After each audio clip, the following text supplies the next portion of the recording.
Hello दोस्तों, स्वागत है आप सभी का। तो आज हम लगाने वाले हैं आरआरबी ग्रुप डी के लिए लाइव टेस्ट, जो कि इस वक्त टेक्स्ट बुक पर चल रहा है। All India RRB group D ultimate live test 06 के नाम से। ठीक है जी। तो जैसा कि आप सभी लोग जानते हैं, और जो लोग नहीं जानते मैं उनको बता देता हूँ कि यहाँ पे हम देखेंगे इस मॉक टेस्ट का सॉल्यूशन। और इसमें आप सीख कह सकते हैं अप्रोच, एग्जाम ओरिएंटेड अप्रोच, कि आप किस तरीके से एग्जाम में विद इन टाइम क्वेश्चंस को सॉल्व करेंगे, कैसे आप कई बार ऑप्शन से आंसर तक पहुंचेंगे, कैसे आप कई बार यूनिट डिजिट आंसर तक पहुंचेंगे। और इसी तरह की छोटी छोटी सी चीज़ें जो आपका एग्जाम में बहुत सारा समय बचा सकती हैं, वो आप यहाँ पे सीख सकते हो। ठीक है जी। तो चलिए फिर शुरू करते हैं आज का मॉक टेस्ट।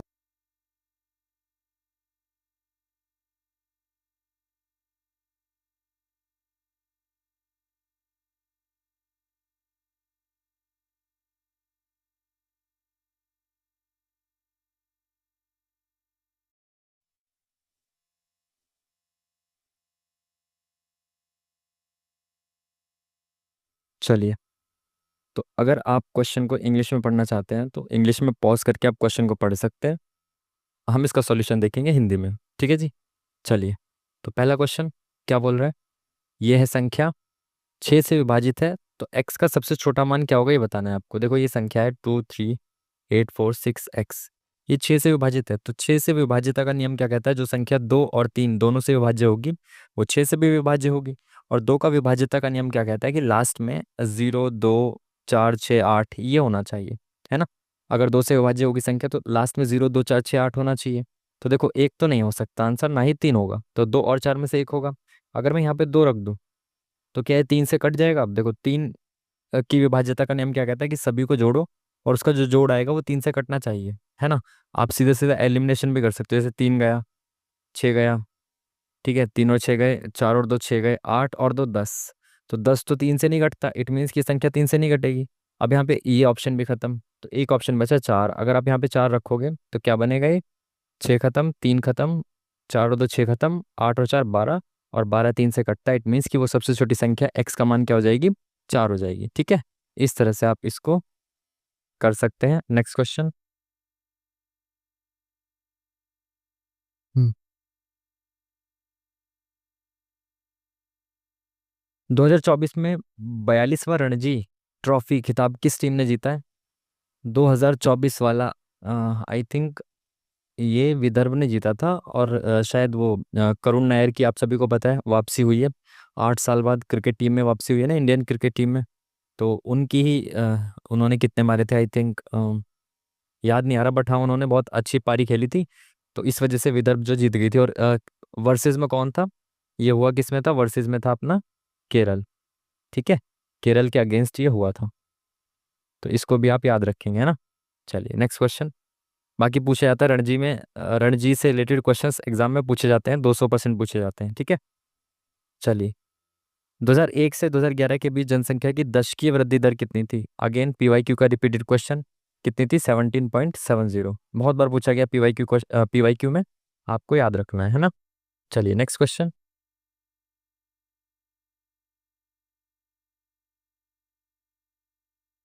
क्या बोला इन्होंने, ये क्वेश्चन दे रखा है, ई का ए से क्या संबंध है ये बताना है आपको। ठीक है, तो संबंध के लिए आप बनाते चलिए। तो स्टार का क्या मतलब है, बी ए का पुत्र है, तो ये बी जो है ये पुत्र है, पुत्र के लिए प्लस आता है। और किसका पुत्र है, ये ए का पुत्र है ये। ठीक है, बी प्लस सी का मतलब है बी ए का पिता है। देखो यहाँ पे बी प्लस सी का मतलब है कि जो सी है ना ये बी है, और ये बी जो है ए है। ठीक है, तो ए प्लस बी का मतलब बी ए का पिता है, तो सी जो है वो बी का पिता है। तो सी अगर बी का पिता है यानी कि वो इनका पति है, कौन, सी। ठीक है, ये पति है तो ये पत्नी होंगी।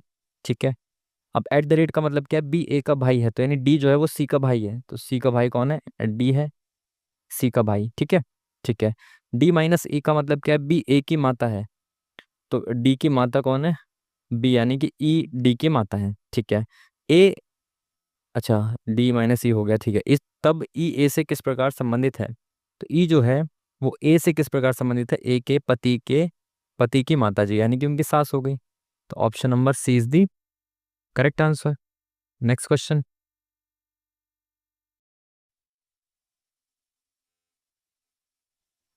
चलिए, क्या बोला इन्होंने, एक वस्तु विराम से इतने एक्स बराबर 0 मीटर से शुरू होती है, एक्स अक्ष पर ये त्वरण ये सब, भाई आई एम सॉरी, ये जितने भी साइंस के जो न्यूमेरिकल्स होते हैं इनको हम सीधा स्किप कर देते हैं बिना देखे, ठीक है, क्योंकि हम छोटे मोटे क्वेश्चन नहीं करते।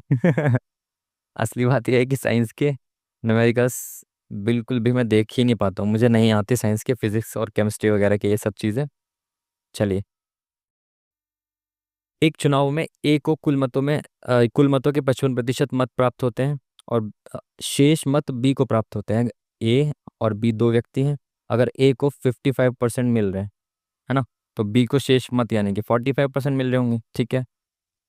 यदि ए के 10,000 मत बी को दिए जाते हैं तो दोनों के मत बराबर हो जाते हैं, तो डाले गए कुल मतों की संख्या बताओ।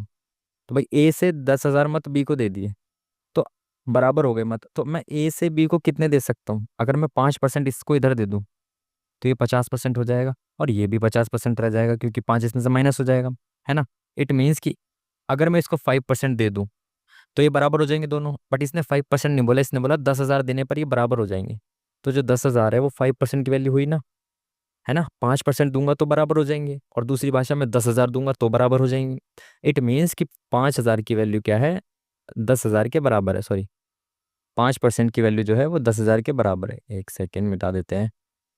5% की वैल्यू 10,000 के बराबर है। पूछा क्या है? डाले गए कुल वोट्स यानी कि 100% की वैल्यू पूछिए। तो 5% की वैल्यू 10,000 के बराबर है, तो 5 में इंटू किसकी करूँ कि 100 हो जाए? 20 पंजे 100। तो इसमें भी 20 की इंटू करेंगे तो कितना हो जाएगा? ये हो जाएगा ये वाला ऑप्शन, ठीक है। अगर आप ऐसे करना चाहते तो ऐसे भी कर सकते हैं। 10,000, 5% की वैल्यू, 1% की वैल्यू 2,000 और 100% की value 2,00,000। Option number C is the correct answer, ठीक है जी। चलिए नेक्स्ट क्वेश्चन।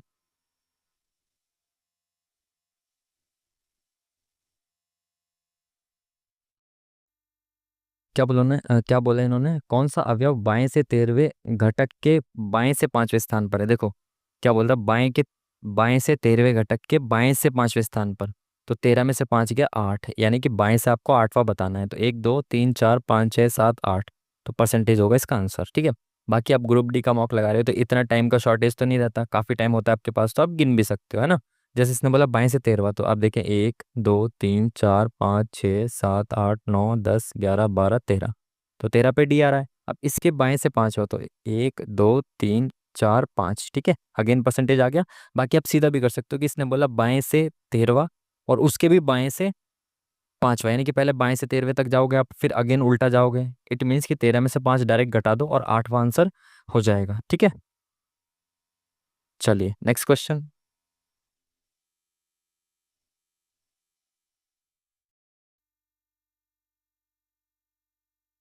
क्या बोला इन्होंने क्वेश्चन में? निम्नलिखित में से कौन सी सरकारी योजना विशेष रूप से असंगठित श्रमिकों के लिए वृद्धावस्था सुरक्षा पर केंद्रित है? आयुष्मान भारत, प्रधानमंत्री जन आरोग्य योजना। जन आरोग्य योजना तो ये तो हेल्थ वगैरह से रिलेटेड है ना, जन आरोग्य वगैरह। प्रधानमंत्री श्रम योगी मानधन योजना, तो श्रम का मतलब मजदूरों से हो सकता है। बाकी देखें, नेक्स्ट है सुरक्षा बीमा योजना, तो ये सिक्योरिटी से हो सकता है रिलेटेड, है ना। जीवन ज्योति बीमा, तो ये लाइफ इंश्योरेंस टाइप का हो सकता है, जीवन ज्योति। नाम से अगर देखें तो यही वाला ऑप्शन लग रहा है। बाकी तो पता नहीं, आपको पता है करंट अफेयर उतना नहीं पढ़ रहे हैं, तो इस पे ही क्लिक करेंगे और आगे बढ़ेंगे, ठीक है। चलिए, तो दोस्तों यदि अभी तक भी आपने टेक्स्ट बुक का पास प्रो बाय नहीं किया है तो शायद इससे बेहतर मौका आपको नहीं मिलने वाला है। जी हाँ, टेक्स्ट बुक आपके लिए लेकर आ चुका है महाबचत सेल, जो कि 27 जून से 30 जून के बीच में चलने वाली है। इस दौरान आपको टेक्स्ट बुक का ईयरली पास प्रो मात्र 307 रुपये, जी हाँ मात्र 307 रुपये में देखने को मिलने वाला है। और वहीं टेक्स्ट बुक का ईयरली पास प्रो मैक्स आपको मात्र 395 रुपये में देखने को मिल जाएगा। इसके लिए आपको करना क्या होगा? आपको यूज करना होगा हमारा कूपन कोड MOCK10, जिसके माध्यम से आपको मिलेगा 12% का ऑफ। और ये टेक्स्ट बुक का पास प्रो आपको मात्र 307 रुपये में देखने को मिल जाएगा। तो यदि अभी तक भी आपने टेक्स्ट बुक का पास प्रो बाय नहीं किया है तो जाकर अभी बाय कीजिए, लिंक आपको वीडियो के डिस्क्रिप्शन में मिल जाएगा। सो गाइज, अगर आप कॉम्पिटिटिव एग्जाम्स की तैयारी कर रहे हो विदाउट टेस्ट सीरीज, तो समझो आप बिना प्रैक्टिस के मैच खेल रहे हो। सिर्फ थ्योरी पढ़ने से सिलेक्शन नहीं होता, टेस्ट सीरीज से ही आपको पता चलता है कि आपकी रियल एग्जाम में परफॉर्मेंस कैसी होने वाली है। इसीलिए टेक्स्ट बुक पास लो, जहाँ पे आपको मिलेगा वन पास ऑल एग्जाम्स। सिर्फ एक सब्सक्रिप्शन से आपको 800 से अधिक एग्जाम्स के लिए 1.5 लाख से ज़्यादा मॉक टेस्ट देखने को मिल जाते हैं। इसमें आपको एसएससी से लेकर डिफेंस, टीचिंग, इंजीनियरिंग और बैंकिंग तक सभी एग्जाम्स के लिए मॉक टेस्ट देखने को मिल जाते हैं।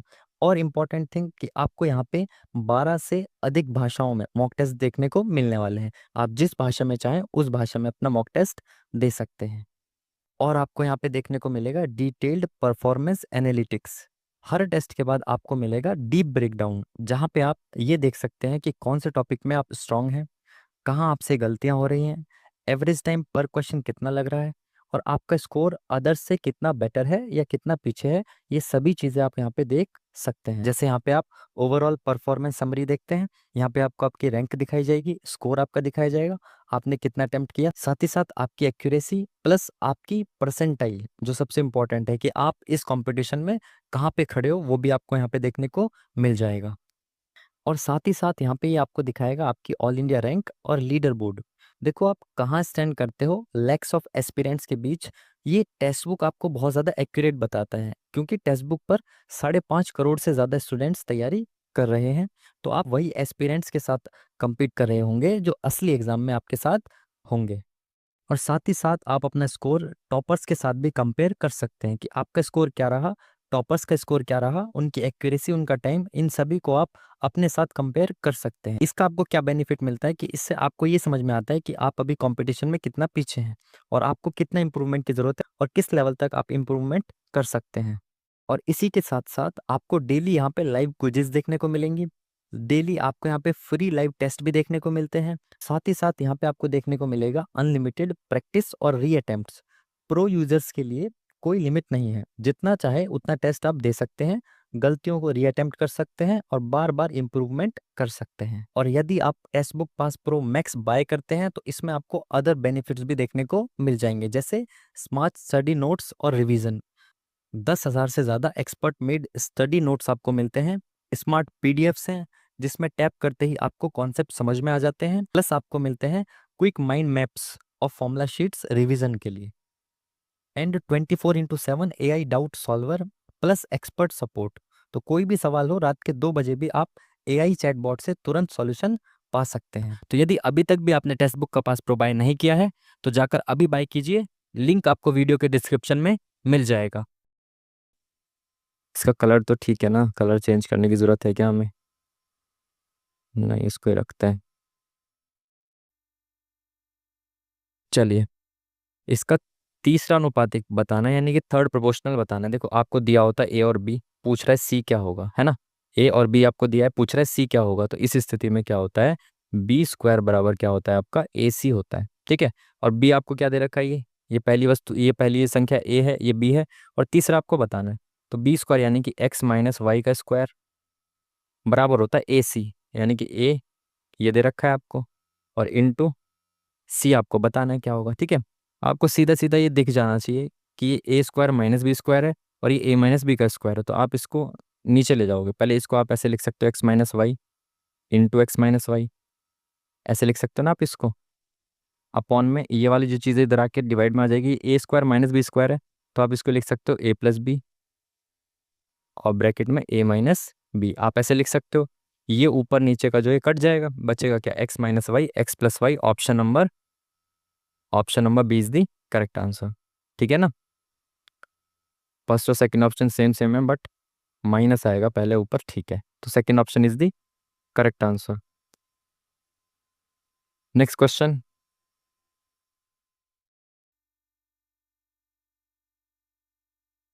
7 व्यक्ति हैं, उत्तर दिशा के सम्मुख सीधी पंक्ति में बैठे हैं। जे एन के बाएं से चौथे स्थान पर है, तो भाई जे जो है वो एन के बाएं से चौथे, तो 1 2 3 यहाँ पे है, चौथे पे जे, ठीक है। ओ जे के दाएं से तीसरे स्थान पर, तो दाएं से तीसरे स्थान 1 2 3 यहाँ पे ओ बैठा है आपका, ठीक है। एम ओ के बाएं से चौथे स्थान पर, तो 1 2 3 चौथे स्थान पर बाएं से एम है, ठीक है। पी और एल के बीच केवल 3 लोग बैठे हैं, पी और एल दिख नहीं रहे यहाँ पे। एल के बाएं कोई नहीं बैठा है, यानी कि एल सबसे बाएं बैठा है। जब एल के बाएं कोई नहीं बैठा तो एल सबसे बाएं वाले छोर पे होगा, इसके अंदर कोई नहीं होगा, ठीक है। पंक्ति में दाएं छोर से दूसरे स्थान पर कौन बैठा है, अब देखो सब लोग बैठ गए ना, कितने लोग हैं, 7 लोग हैं, तो 7 हो गए, 1 2 3 4 5 6 7, 7 लोग हो गए। पूछा गया है दाएं छोर से दूसरे स्थान पर कौन बैठा है, ओ बैठा है ना। तो option number C is the correct answer. चलिए नेक्स्ट क्वेश्चन। युग्मों पर विचार कीजिए, कितने युग्म सुमेलित हैं। तो सही कितने युग्म दे रखे हैं आपको बताना है। सरदार सरोवर बांध किस नदी पर है आपका, ये नर्मदा नदी पर है। ठीक है, तो ये वाला ऑप्शन तो गलत हो गया। हीराकुंड डैम महानदी पे, बिल्कुल सही सेकंड वाला। नागार्जुन सागर, नागार्जुन सागर हाँ कृष्णा, कृष्णा अर्जुन, बिल्कुल सही है। ये आपको मैंने जीएस की वीडियो में करा भी रखा है, जो जीके जीएस की जीडी के लिए वीडियो आई थी ना, जीडी के लिए दो वीडियोस, उसमें ये करा रखा है मैंने आपको। मैतूर बांध कहाँ पर है, कावेरी नदी पर आई थिंक, हाँ वहीं पे है। तो ये तीन ऑप्शन तो मेरे को लग रहा है ठीक है। तो तीन युग्म जो है वो सही सुमेलित है। ठीक है, तो option number C is the correct answer. Next question. 11 जुलाई को हर साल डैश के रूप में मनाया जाता है। तो 11 जुलाई भाई आपका क्या है, क्या है, 11 जुलाई को होता है I think world population day. काफ़ी फेमस है, इसको तो आपको याद रखना है। ठीक है, option number C is the correct answer.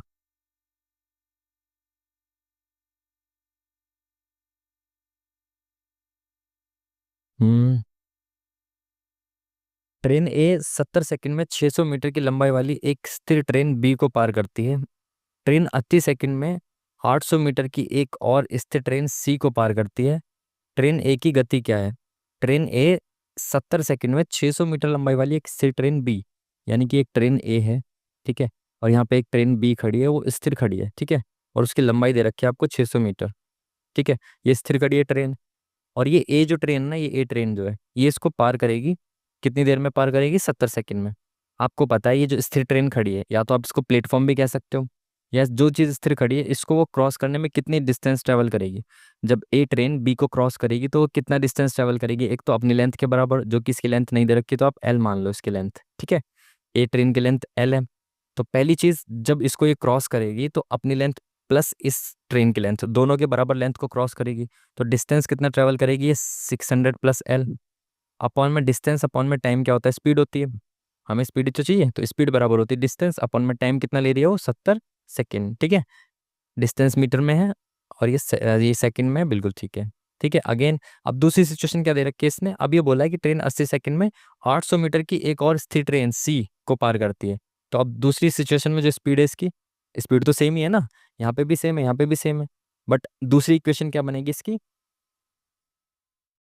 अपनी लेंथ प्लस 800 मीटर सी की लेंथ को ये क्रॉस करिए कितनी देर में, 80 सेकंड में पार करिए। ठीक है, तो स्पीड बतानी है। देखो यहाँ पे स्पीड की इक्वेशन ये है और यहाँ पे स्पीड की इक्वेशन ये है ना। इट मीन्स कि बराबर रख सकता हूँ दोनों को, दोनों स्पीड ही तो है। तो मैं अगर यहाँ से इसको मिटा दूँ और यहाँ पे करने की कोशिश करूँ, ठीक है, अगर मैं इसको, ये भी देखो स्पीड की वैल्यू, ये भी स्पीड की वैल्यू, तो इनको बराबर रख दो आप। तो 600 प्लस एल अपॉन में 70 बराबर हो जाएगा एल प्लस 800 अपॉन में 80। ठीक है, तो ये 70 यहाँ से हटेगा और कहाँ चला जाएगा, यहाँ से हट के कहाँ चला जाएगा, इधर आ जाएगा ये 70। ठीक है, ये खत्म, और ये 8 किधर आ जाएगा, यहाँ पे आ जाएगा इनटू में। ठीक है ना, तो ये कितना हो जाएगा, 8×6 = 4800 प्लस 8 एल बराबर ही कितना हो जाएगा, 7 एल प्लस 7 × 8 = 5600। ठीक है, तो ये 8 एल है, यहाँ पे 7 एल इधर आ जाएगा, ये तो 1 एल बचेगा, और ये 4800 इधर चला जाएगा, तो कितना बचेगा, 6 8, तो एल बराबर आ गया 800। ठीक है, तो अब आपको स्पीड ही तो बतानी है, एल की वैल्यू यहाँ रख दो, पुट कर दो, एल बराबर 800 है, तो 800 800 कितना हो गया, 1600, और 1600/80 कितना हो गया, 8 दूनी 16, 20 आ गया आंसर। स्पीड कितनी आ गई, 20। ऑप्शन नंबर 20 दी करेक्ट आंसर। ठीक है जी, चलिए नेक्स्ट क्वेश्चन।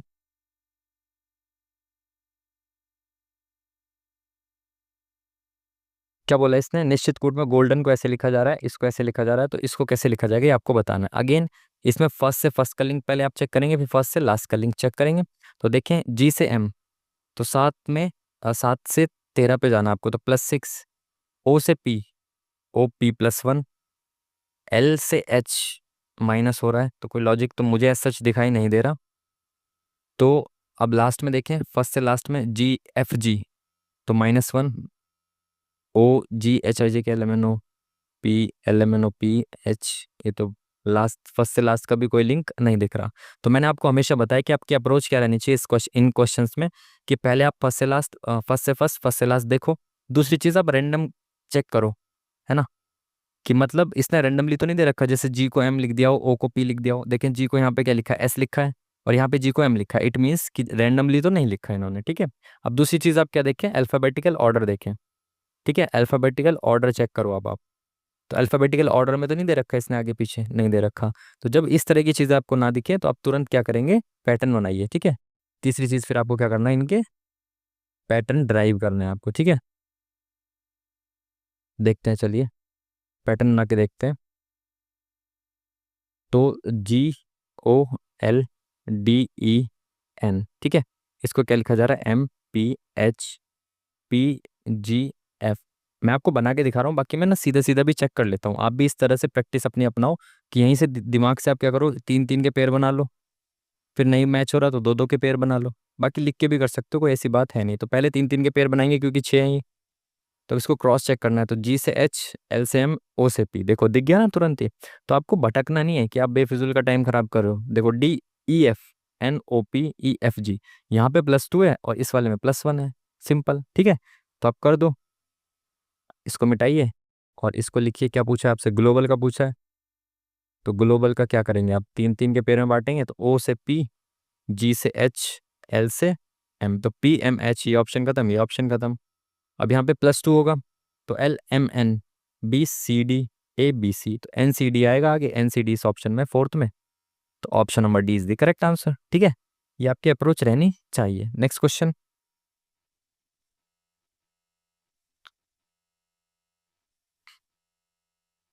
निम्नलिखित में से किस स्थान पर हड़प्पा संस्कृति की अग्नि वेदिकाएं पाई गई हैं। तो अग्नि वेदिकाएं कहाँ पाई गई हैं भाई, लोथल में, ठीक है। ऑप्शन नंबर सी, PYQ का क्वेश्चन है, पहले पूछा आ चुका है। और आप पढ़ रहे होंगे तो ये आपने ज़रूर पढ़ा होगा कहीं ना कहीं ज़रूर, ठीक है।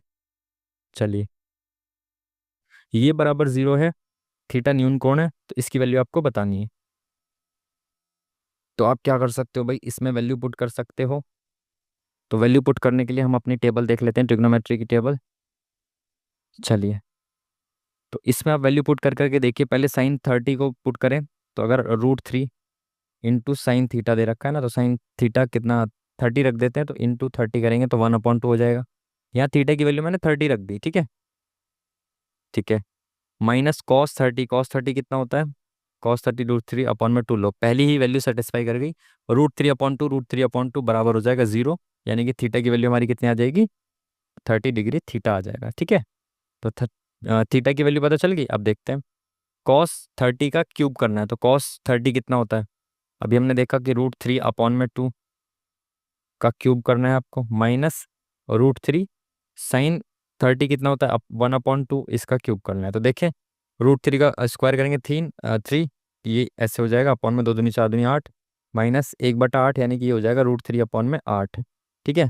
तो 3√3 में से ये एक √3 गया, सॉरी 3√3 में से एक √3 माइनस होगा, तो या फिर आप ऐसा कर सकते हो, हम्म 2√3 तो यहाँ पे दिख नहीं रहा ना आपको ऑप्शन में। अच्छा, सॉरी सॉरी सॉरी, नीचे कट भी तो जाएगा ये। 3√3 में से एक √3 गया, तो 2√3 बचा, और अपॉन में 8 बचा, तो ये 2 एकम 2, 2 चौक 8, तो 4 बार में कट जाएगा, √3/4 आंसर हो जाएगा, ठीक है। मैं कह रहा कि यहाँ पे √3, 2√3 तो दिख ही नहीं रहा। Option number second is the correct answer, ठीक है जी। चलिए, नेक्स्ट क्वेश्चन देखेंगे।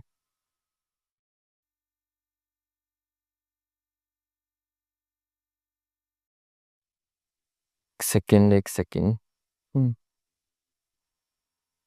पिता की वर्तमान पिता की वर्तमान आयु पुत्र के 3 गुना और 3 वर्ष अधिक है, पुत्र से 3 गुना और 3 वर्ष अधिक है। तो अगर हम फादर की आयु देखें, फादर की आयु कितनी है, सन की आयु के 3 गुना से 3 वर्ष अधिक है, ठीक है।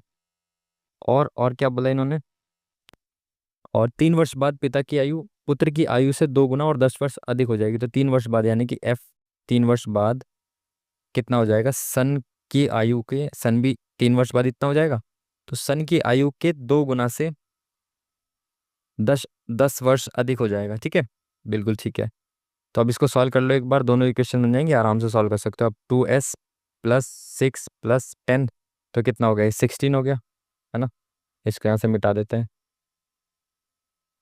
ठीक है।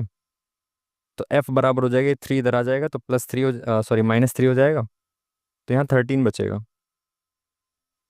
+13 f की वैल्यू आ जाएगी, ठीक है। f की वैल्यू एक तो ये आ गई, और एक f की वैल्यू ये दे रखी है, ठीक है। दोनों को कंपेयर कर दो आप। यहाँ पे कितना दे रखा है, 3s + 3, है ना। और यहाँ पे कितना है, 2s + 13। तो अब हम क्या करेंगे, इनको कंपेयर करेंगे। तो उसके लिए हम इसको मिटा लेते हैं एक बार, है ना। यहाँ पे कंपेयर कर देते हैं, दूसरे दूसरे पेन को ले लेते हैं, कोई नहीं। तो देखो f की वैल्यू ये भी है और f की वैल्यू ये भी है, यानी कि बराबर है ये दोनों। तो 3s + 3 बराबर होगा 2s + 13। तो 2s इधर जाएगा और ये 3 इधर आएगा, तो s की वैल्यू आ जाएगी 10, है ना। और अगर s की वैल्यू 10 आ गई, पूछा गया पिता की वर्तमान आयु, तो पिता की वर्तमान आयु इससे 3 गुने से 3 अधिक है। तो s की वैल्यू 10 आ गई, तो 10 × 30 + 3 यानी कि 33। Option number 1 is the correct answer, ठीक है जी। चलिए नेक्स्ट क्वेश्चन देखेंगे।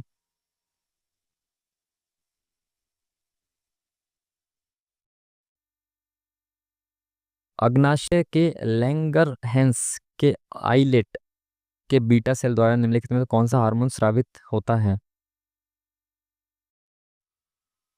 क्या लिख दिया, ये सब ये साइंस के क्वेश्चंस क्यों देते हैं इतने भाई। Next question, next question. Bengal में निम्नलिखित में से किस राष्ट्रीय आंदोलन के दौरान तिरंगा झंडा डिजाइन किया गया था। तो बंगाल में कौन सा आंदोलन चल रहा था जिस वक्त ये बना था, स्वदेशी मूवमेंट, ठीक है। स्वदेशी आंदोलन के समय पे इसको डिजाइन किया गया था। Option number C is the correct answer. Next question.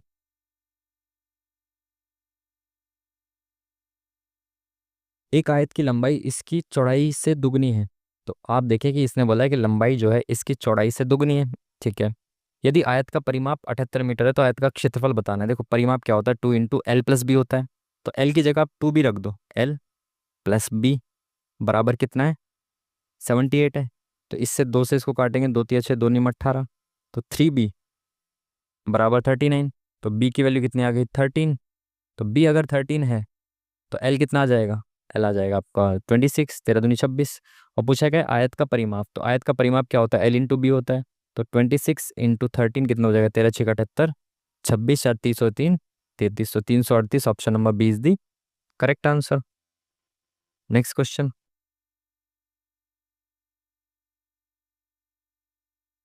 कूट भाषा में इसको ऐसे लिखा गया, इसको कैसे लिखा जाएगा ये बताना है, ठीक है। तो नॉइज को ऐसे लिखा गया है, तो एन का कोड कितना होता है, 14 होता है। 4 और 1 5, ओ 15 होता है, 15 का नहीं दे रखा है इन्होंने, ठीक है। ई का 5 दे रखा है, एस का नहीं, ठीक है। तो फर्स्ट से फर्स्ट और फर्स्ट से लास्ट का लिंक आपको नहीं समझ में आया इसमें। तो अब आप क्या देखेंगे, अभी मैंने बताया आपको रैंडम, तो रैंडमली भी इसमें रैंडमली आप चेक नहीं कर सकते, क्योंकि क्या पता है किसको एक केवल एक नंबर से लिखा हुआ है, किसको 2 नंबर से। तो आप इसमें सबसे पहले चेक करिए इसकी अल्फ़ाबेटिकल ऑर्डर, ठीक है। अल्फ़ाबेटिकल ऑर्डर चेक करिए। अरे भाई क्या है ये, अल्फ़ाबेटिकल ऑर्डर चेक करिए, है ना। तो अल्फ़ाबेटिकल ऑर्डर में सबसे पहले ई आएगा, ई की वैल्यू दे रखी है। ई के बाद आई आएगा, आई की वैल्यू 9 दे रखी है, यानी कि ई के बाद फिर आई, आई के बाद JK L M, एम की वैल्यू 14 दे रखी है, MNO, एन की वैल्यू 14, ओ, और फिर एस, बिल्कुल सही। यानी कि इसने अल्फ़ाबेटिकल ऑर्डर में लगाया पहले इसको, EINOS, ऐसे अल्फ़ाबेटिकल ऑर्डर में सेट करके फिर इसकी वैल्यू लिखी है इसने, ठीक है। तो आपको ऐसे ही करना है सेम, इनको अल्फ़ाबेटिकल ऑर्डर में लगाएं। ऑप्शन से चेक करते चलो, सबसे पहले ए आएगा तो ए की वैल्यू 1 आ जाएगी, तो ठीक है। ए के बाद ABCD, डी आएगा, डी की वैल्यू 4 आ जाएगी, तो ये ऑप्शन खत्म हो जाएगा। ABCDEFGHIJKLMN, तो एन आएगा, तो एन की वैल्यू कितनी आएगी, 14 आ जाएगी, ठीक है। तो 1414, 1414 तो गलत हो गया, पहले 1 आएगा उसके बाद 4 आएगा, ABCD, ठीक है। 1 के बाद 4 आ गया, उसके बाद MN, सॉरी सॉरी, M आएगा ना पहले, तो M की वैल्यू 13 और उसके बाद N आएगा 14। तो 1413, 1413 उसके बाद 14, तो ये ऑप्शन भी खत्म हो जाएगा सेकंड वाला, ठीक है। उसके बाद MNO आ जाएगा, O की वैल्यू 15, 15, ठीक है। उसके बाद OPQR आ जाएगा, R के बाद T आ जाएगा, तो R की वैल्यू 18, तो ये ऑप्शन खत्म। Fourth option is the correct answer. ठीक है, इस तरह से आपको ये चेक करना होता है, आपकी अप्रोच ठीक रहनी चाहिए। नेक्स्ट क्वेश्चन, क्या बोला इन्होंने? किस संगठन ने हिमाचल प्रदेश में भारत की पहली हरित हाइड्रोजन परियोजना परियोजना शुरू की है? तो भाई नो आइडिया। बाकी हिमाचल प्रदेश में है, तो हिमाचल प्रदेश में सतलुज नदी हिमाचल प्रदेश के आसपास ही है ना, तो तुक्का मारते हैं इस पे, लेट्स सी, है ना, ये उसके आसपास ही है ना, शायद ऊपर, तो इस निगम ने की हो आई थिंक। सैन्य अभ्यास फ्रीडम एज में कौन से 3 देश भाग ले रहे हैं? नो आइडिया भाई, इसका कुछ तुक्का उक्का भी नहीं मार सकते। नेक्स्ट क्वेश्चन,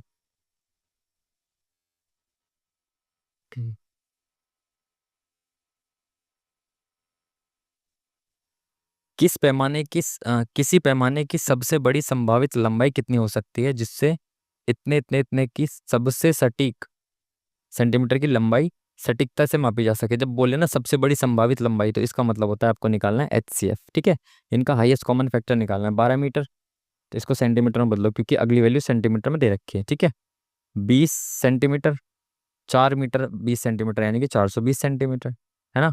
अलग अलग दे रखा है ना, देखो कॉमा लगा रखा है, यानी कि तीनों वैल्यू अलग अलग है। ठीक है, तो इनका हाईएस्ट कॉमन फैक्टर क्या हो सकता है? पहले सबसे बड़ी संख्या, सबसे छोटी संख्या को देखो 20, तो 20 से ये भी कट रहा है, ये भी कटा, यानी कि हाईएस्ट कॉमन फैक्टर इसका 20 हो गया। वो 20 मैक्सिमम लंबाई है जिससे इन सभी को सटीकता से मापा जा सकता है, तो हाईएस्ट कॉमन फैक्टर 20, तो answer is the option number C. ठीक है, चलिए नेक्स्ट क्वेश्चन। अरे ये क्या हो गया भाई?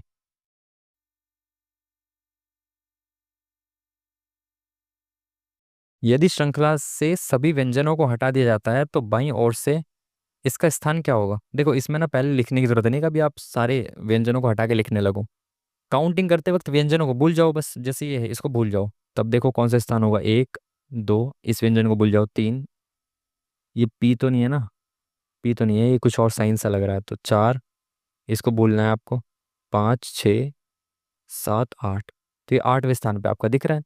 व्यंजन को भूलते चलो बस, 1 2 3 4 5 और 6 7, एक सेकेंड, 1 2 3 4 5 6 7 8, 8वें स्थान पे ये दिख रहा है आपको, तो option number 1 is the correct answer. ठीक है जी, चलिए नेक्स्ट क्वेश्चन।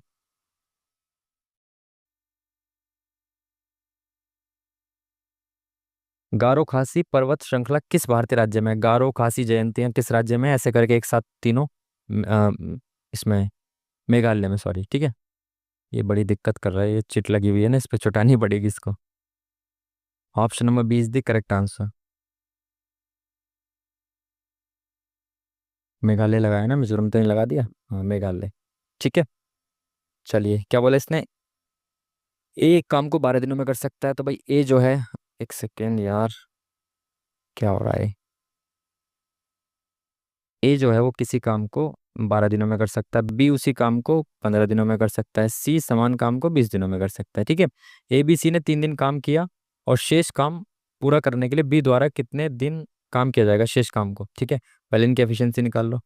20 तिया 60, 12 पंजे 60, ठीक है, 20 तिया 60, 15 चौका 60, 12 पंजे 60, ये इनका टोटल वर्क आ गया।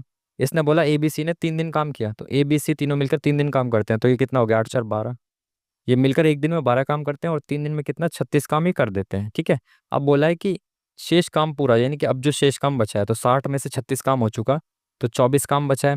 इस शेष काम को बी कितने दिनों में कर सकता है? तो बी एक दिन में 6 काम करता है, सॉरी एक दिन में 4 काम करता है, तो ये टोटल 24 काम 6 दिन में कर देगा, तो option number 1 is the correct answer. ठीक है जी, चलिए।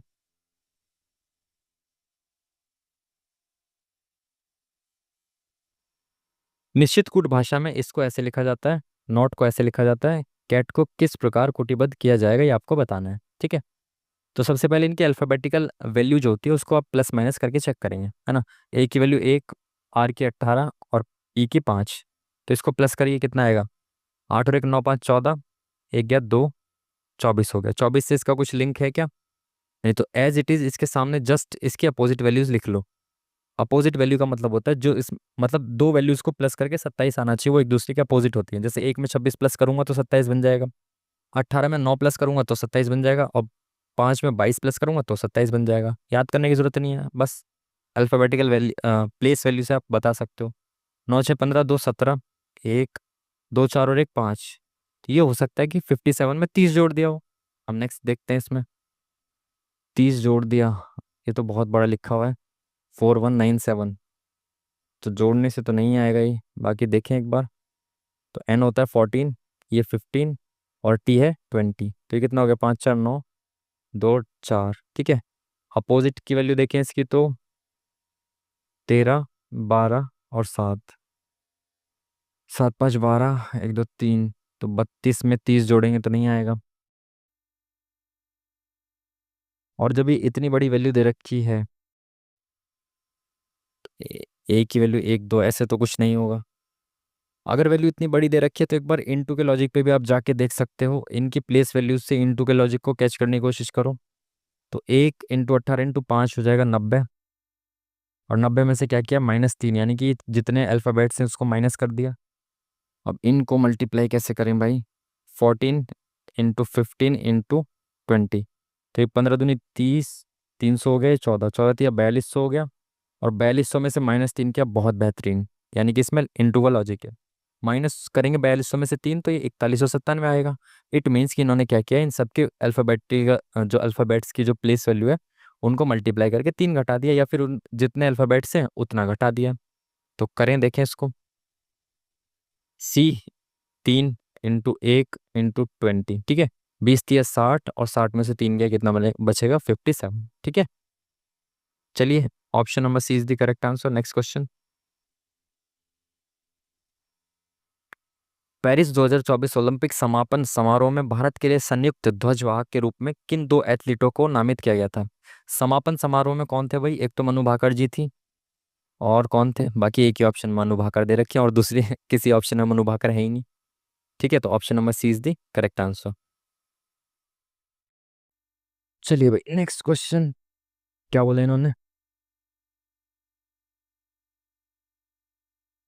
त्रिभुज है एक, तो भाई ट्रायंगल ले लो एक। ए बी सी में बी ट्रायंगल जो है वो 90 डिग्री का है। ए कितना है? 30 है, ठीक है। पूछा गया साइन स्क्वायर ए। अच्छा, इसमें ट्रायंगल बनाने की जरूरत भी नहीं थी वैसे आपको। साइन स्क्वायर ए, तो ए कितना है? 30। तो साइन 30 कितना होता है? साइन 30 होता है 1/2, और 1/2 का स्क्वायर करेंगे तो 1/4 आ जाएगा, ठीक है। माइनस कॉस स्क्वायर ए, तो कॉस 30 कितना होता है? कॉस 30 होता है √3/2, तो इसका स्क्वायर करेंगे तो 3/4 आ जाएगा। प्लस टेन 30 कितना होता है? टेन 30 होता है 1/√3, तो 1/3 आ जाएगा, ठीक है। तो अगर इसको हम देखें तो इसमें से गया तो -2/4 बचेगा ये, है ना। 4 × 12 8/4 बिल्कुल सही है। प्लस 1/3, तो इसको मैं ऐसे लिख सकता हूँ, 2 एकम 2 दूनी 4, तो 1/3 माइनस 1/2 करना है, तो कितना हो जाएगा? 2 - 3/6, यानी कि 1/6 माइनस का। Option number D is the correct answer, ठीक है जी। चलिए, नेक्स्ट क्वेश्चन।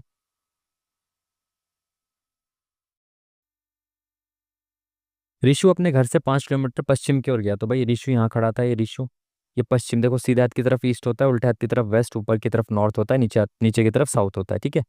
ये कहाँ पे गया? 5 किलोमीटर वेस्ट में गया, इधर की तरफ गया 5 किलोमीटर, ठीक है। उसके बाद क्या गया? दाई बाई और मुड़ा, यानी कि लेफ्ट साइड पे मुड़ा और 4 किलोमीटर चला। उसके बाद फिर से बाएं मुड़ा, तो यानी कि दाएं बाएं मुड़ा और 5 किलोमीटर चला, यानी कि सीध में आ गया इनके 5 किलोमीटर चल के, ठीक है। वह अंत में दाई और मुड़ा और 3 किलोमीटर मुड़ी, सॉरी लड़की है, 3 किलोमीटर की यात्रा करके रुक गई। तो कहाँ दाई और मुड़ी, यानी कि सीधे हाथ पे, और 3 किलोमीटर की यात्रा करके रुक गई। जिस स्थान पर वह रुकी थी उसके घर के बीच न्यूनतम दूरी कितनी थी? तो रिशु घर पे यहाँ पे खड़ी थी, यहाँ से यहाँ तक 4 है, और यहाँ से यहाँ तक 3 है, तो 4 और 3 7 kilometre. Option number 1 is the correct answer, ठीक है जी। चलिए, नेक्स्ट क्वेश्चन। जब अर्थव्यवस्था उच्च मुद्रास्फीति दर और बेरोजगारी के साथ धीमी होती है तब इसका परिणाम डैश होता है। जब अर्थव्यवस्था उच्च मुद्रास्फीति, है ना, हाई इन्फ्लेशन, और बेरोजगारी के साथ धीमी होती है तो इसका परिणाम क्या कहलाता है? मुद्रास्फीति जनक मंदी ही कहेंगे इसको, है ना। इन्फ्लेशन से जो जनित मंदी है उसको इसको यही कहेंगे।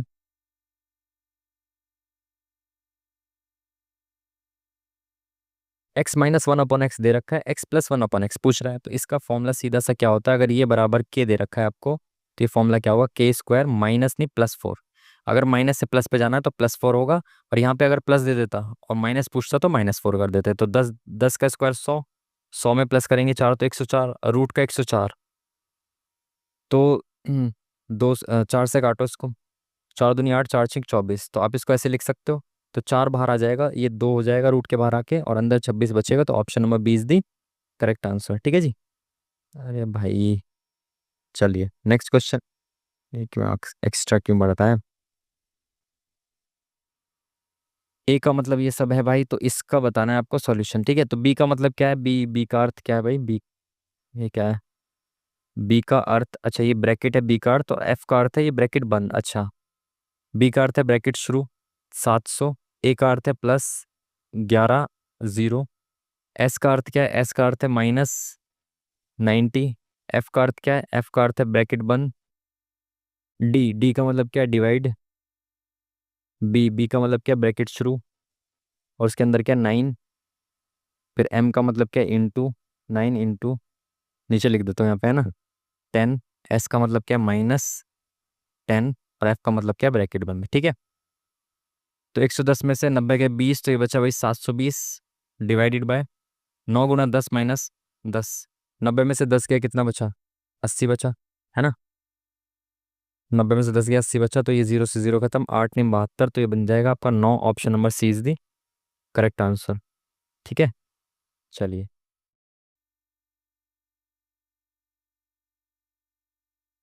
कौन सा या से कथन सही नहीं है, कौन सा कथन या सही नहीं है ये पूछ रहा है। ठीक है, ये ध्यान रखना आपको, सही नहीं है ये पूछ रहा है।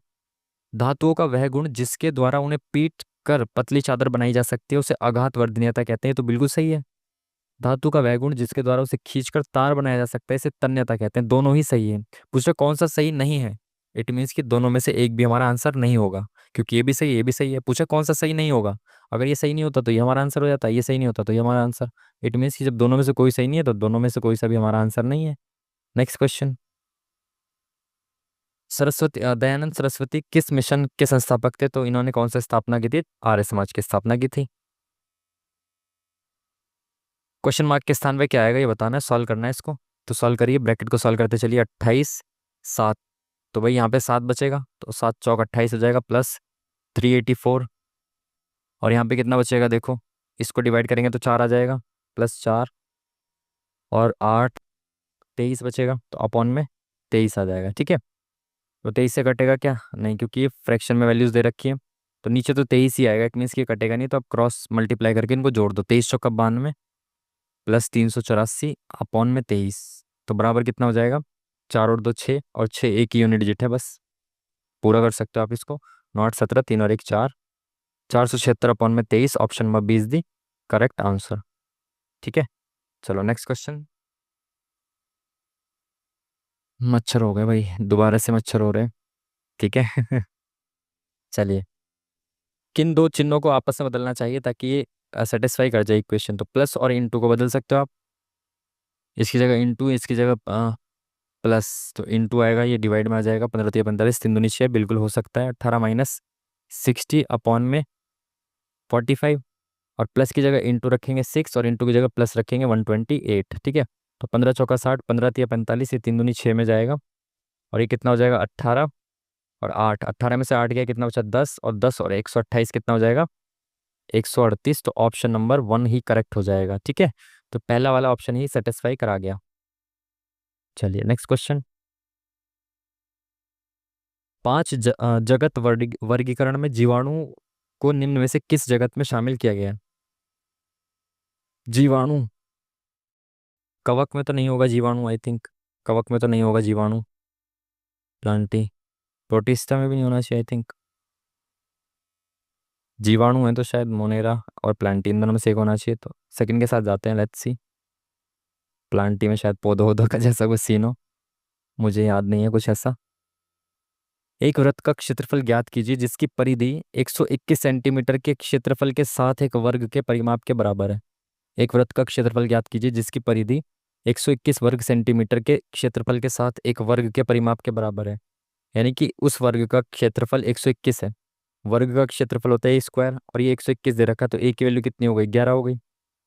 उसके क्षेत्रफल के साथ वर्ग के परिमाप के बराबर है क्या, परिधि।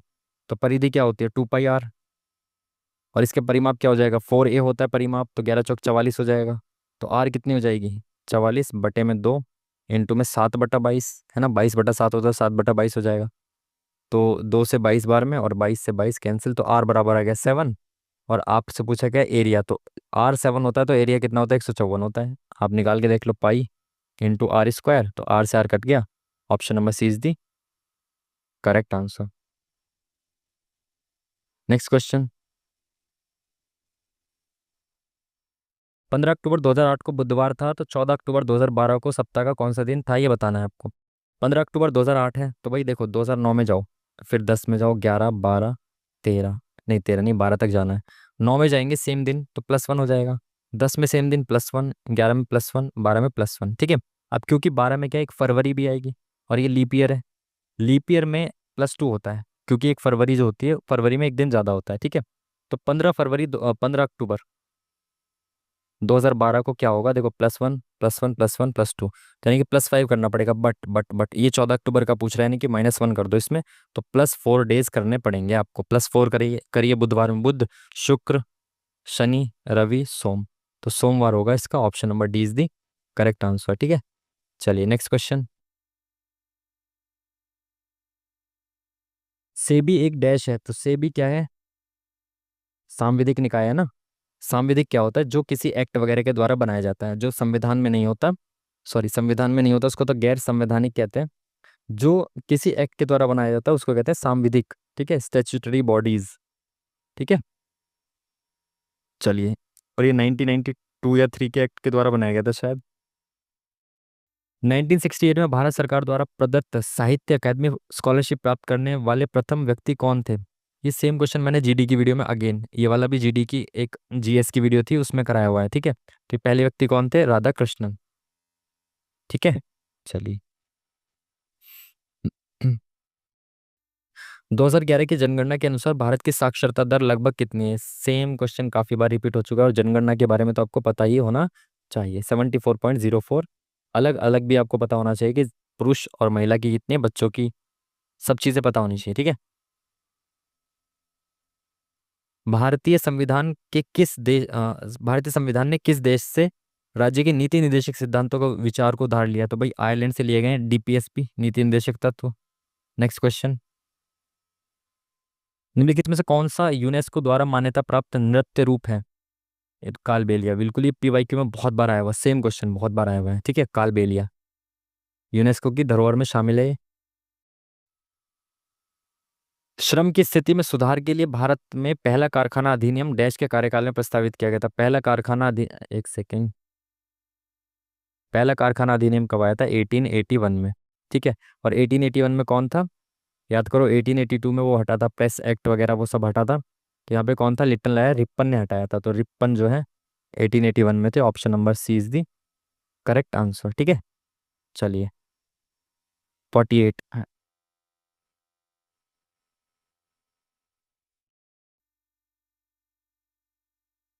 सेकेंड। दी गई अभिक्रिया में लुप्त पदार्थ का पता लगाएं। सल्फर डाइऑक्साइड प्लस ये करके बन रहा है ये H2SO4। SO2 यहाँ पे है, यहाँ पे H2 बढ़ गया, और एक O3 बढ़ गया। देखो यहाँ पे SO2 है, यहाँ पे O3 हो गया, यानी कि एक तो O+ हुआ है, और यहाँ पे एक H2 बढ़ा है। तो H2O होना चाहिए मेरे हिसाब से, जितनी मेरे को साइंस आती है वो इतनी ही है बस। Option number second is the correct answer. Vienna dash की राजधानी है, राष्ट्र राजधानी और सबसे बड़ा शहर है। वियना भाई किसकी है? ऑस्ट्रिया की राजधानी है। आसान सा क्वेश्चन। चलिए इसको सॉल्व करेंगे। सबसे अंदर वाला ब्रैकेट सबसे पहले सॉल्व करेंगे, तो 3 दूनी 6/2, सॉरी 7/2, 3 दूनी 6 और एक 7/2। इसको उल्टा कर देंगे डिवाइड को, तो 5/14 हो जाएगा, ठीक है। तो 7 एकम 7, 7 दूनी 14, ये हो गया आपका 5/9, ठीक है।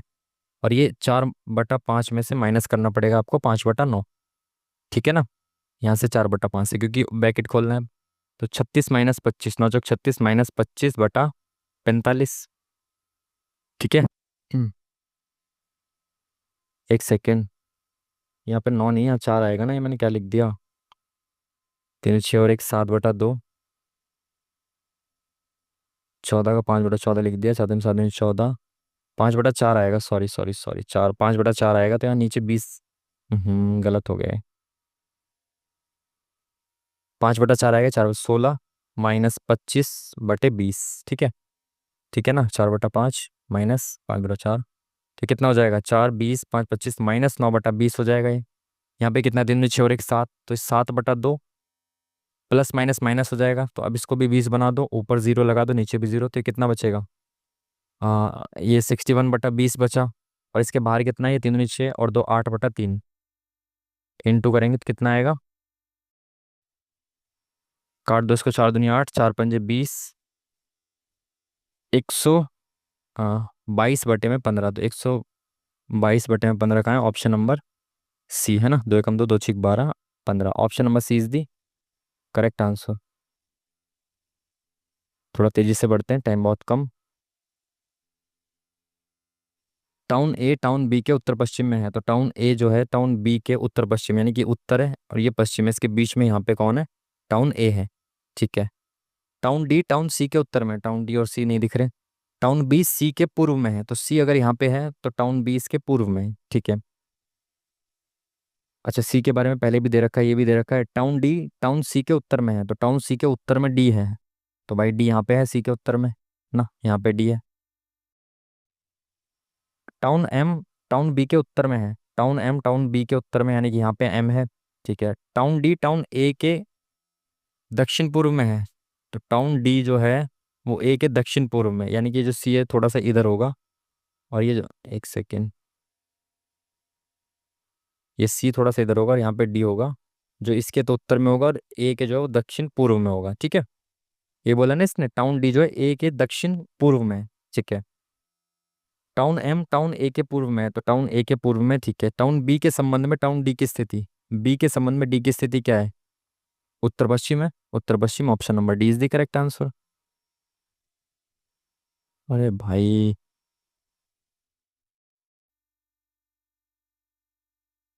पित्ताशय में मौजूद पथरी पाचन को प्रभावित करती है, पित्ताशय यानी कि पित्त की थैली में जो पथरी होती है वो किसको प्रभावित करती है, वसा के पाचन को। आपने देखा होगा ना, कहते हैं कि पित्त की थैली में पथरी हो गई है तो अब पित्त की थैली निकालनी ही पड़ती है, और फिर तला भुना कुछ नहीं खा सकते आप, ठीक है।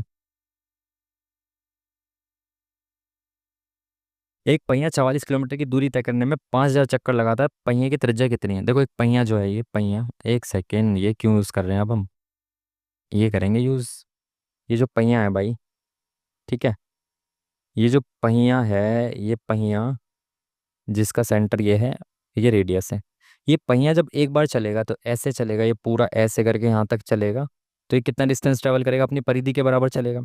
एक चक्कर में ये कितना डिस्टेंस ट्रेवल करता है, जितनी इसकी परिधि होगी।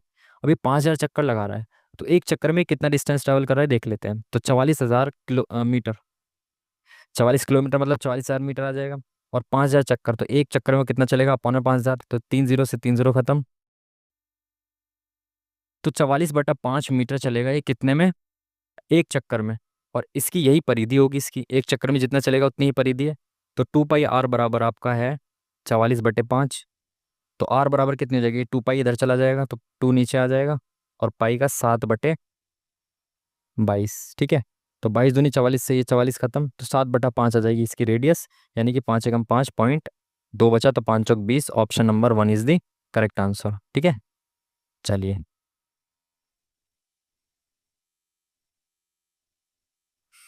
एक सेकेंड रुकिएगा ज़रा।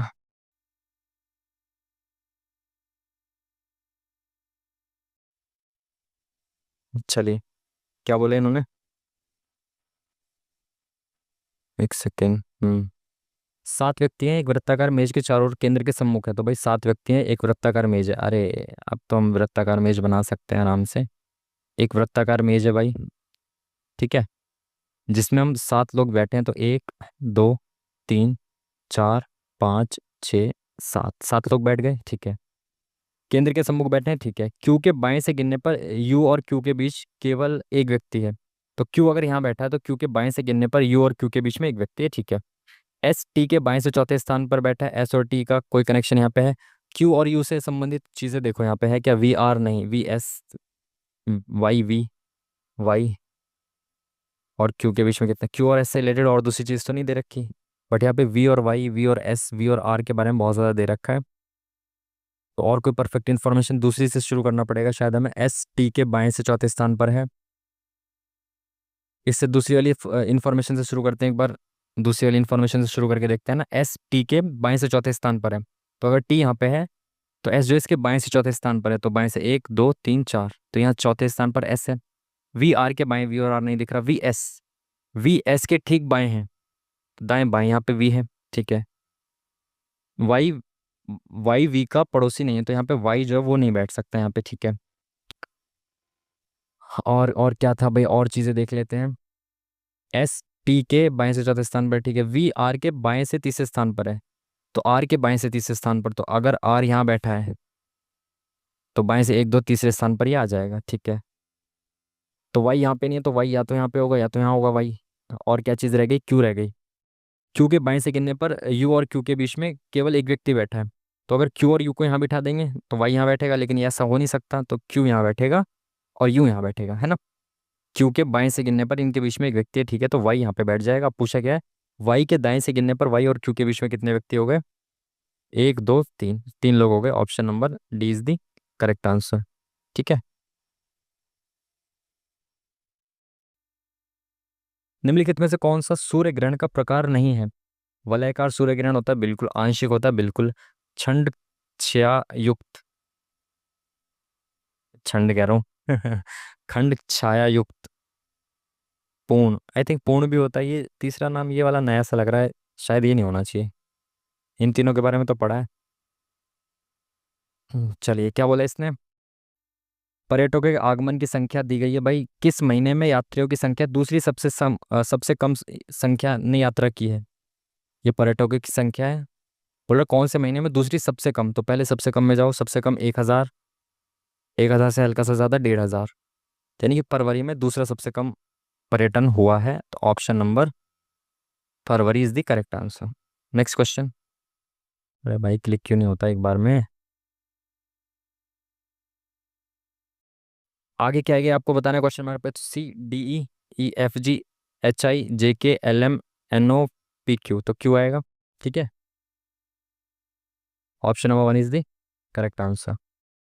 ये तो बहुत आसान था आई थिंक, ये तो आपको बताने की जरूरत नहीं है। डैश का उपयोग उर्वरक, सिंथेटिक फाइबर, प्लास्टिक, चिपकाने वाले पदार्थ, पेंट और डाई के निर्माण के लिए किया जाता है। इन सब के लिए यूज़ किया जाता है। आई थिंक सल्फ्यूरिक एसिड जो है ना वो पेंट और डाई में किया जाता है, ये तो मुझे पता है। Option number D is the correct answer. X y का रेशियो बता रखा, तो ये पूछा क्या होगा, देखो एक्स वाई का रेशियो दे रखा, तो एक्स ये हो गया, वाई ये हो गया, तो एक्स अपॉन में वाई यानी कि 5/4 रेशियो, ये वाई अपॉन में एक्स यानी कि 4/5। अब रेशियो क्या होता है, डिवाइड होता है, रेशियो का मतलब डिवाइड होता है, तो डिवाइड का मतलब होता है उल्टा करके, फ्रैक्शन 5/4 है, इसको उल्टा करके इंटू कर दो 5/4, तो ये जाएगा 25/16, यानी 25/16 हो जाएगा। Option number one is the correct answer, ठीक है। Next question.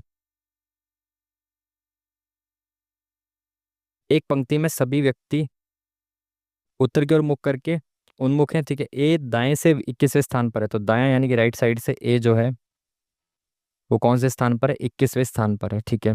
और बी दाएं से 11वें स्थान पर है, तो बी सेम यहाँ से 11वें स्थान पर है, कौन, बी। ए और बी अपना स्थान बदल लेते हैं, तो सेम क्वेश्चन शायद कल भी आया था। ए और बी अपना स्थान बदल लेते हैं, तो अब यहाँ पे बी आ गया और यहाँ पे ए आ गया, ठीक है। तो बाएं से ए का स्थान क्या होगा, यदि उस पंक्ति में 30 व्यक्ति हैं, तो अगर टोटल 30 व्यक्ति हैं तो बाएं से क्या पूछा है, ए का स्थान, तो यानी कि इससे बाएं से ए का स्थान यहाँ पे ये क्या होगा, देखो इसके आगे कितने लोग हैं, 10 लोग हैं ना, ये 11वें स्थान पर है इधर से, इट मीन्स कि इसके यहाँ पे 10 लोग हैं और टोटल 30 लोग हैं, तो यहाँ पे ये 20वें स्थान पर होगा ना, तभी तो 10 जोड़ूंगा तो 30 बनेगा, तो ये 20वें स्थान पर है। Option number D is the correct answer. Next question.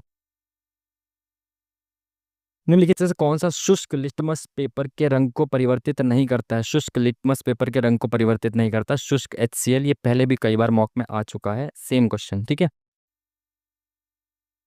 चलिए इसने क्या पूछा है, डेटा की रेंज, माध्यिका और बहुलक का माध्य क्या है। अच्छा, डेटा की रेंज, माध्यिका और बहुलक तीनों का माध्य पूछा क्या है, ठीक है। तो रेंज आपको पता है, रेंज क्या होती है, upper limit minus lower limit, तो सबसे ऊपर वाली वैल्यू, तो सबसे ज़्यादा वाली वैल्यू क्या है?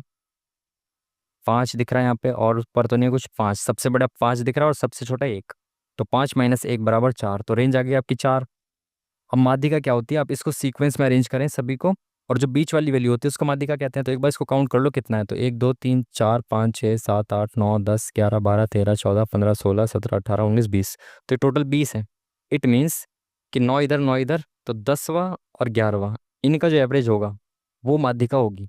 ठीक है, तो 10वें और 11वें नंबर पे क्या आएगा ये देख लो। पहले सबसे शुरुआत तो एक से होगी, तो एक कितनी बार आ रहा है ये देखो, 1 2 3 4 5, तो साइड में लिख लो क्योंकि हमें बहुलक भी चाहिए, तो एक आ रहा है 5 बार, तो हम एक को 5 बार लिख देंगे। ठीक है, 1 2 3 4 5 ऐसे 5 बार लिख देंगे एक को। उसका दो देखो कितनी बार आएगा, 1 2 3 4 5 6, तो दो आ रहा है भाई 6 बार। तो अब दो को 6 बार आप लिखोगे तो 1 2 3 4 5 6, तो आपको 10 और 11 में मिल जाएगा ना। 1 2 3 4 5 6 7 8 9 10, 10 और 11 क्या हो जाएगा, 2, तो 2 + 2 का एवरेज क्या हो जाएगा, 2 हो जाएगा। ठीक है, तो आपकी मीडियन कितनी आ गई, इसको मिटा देते हैं।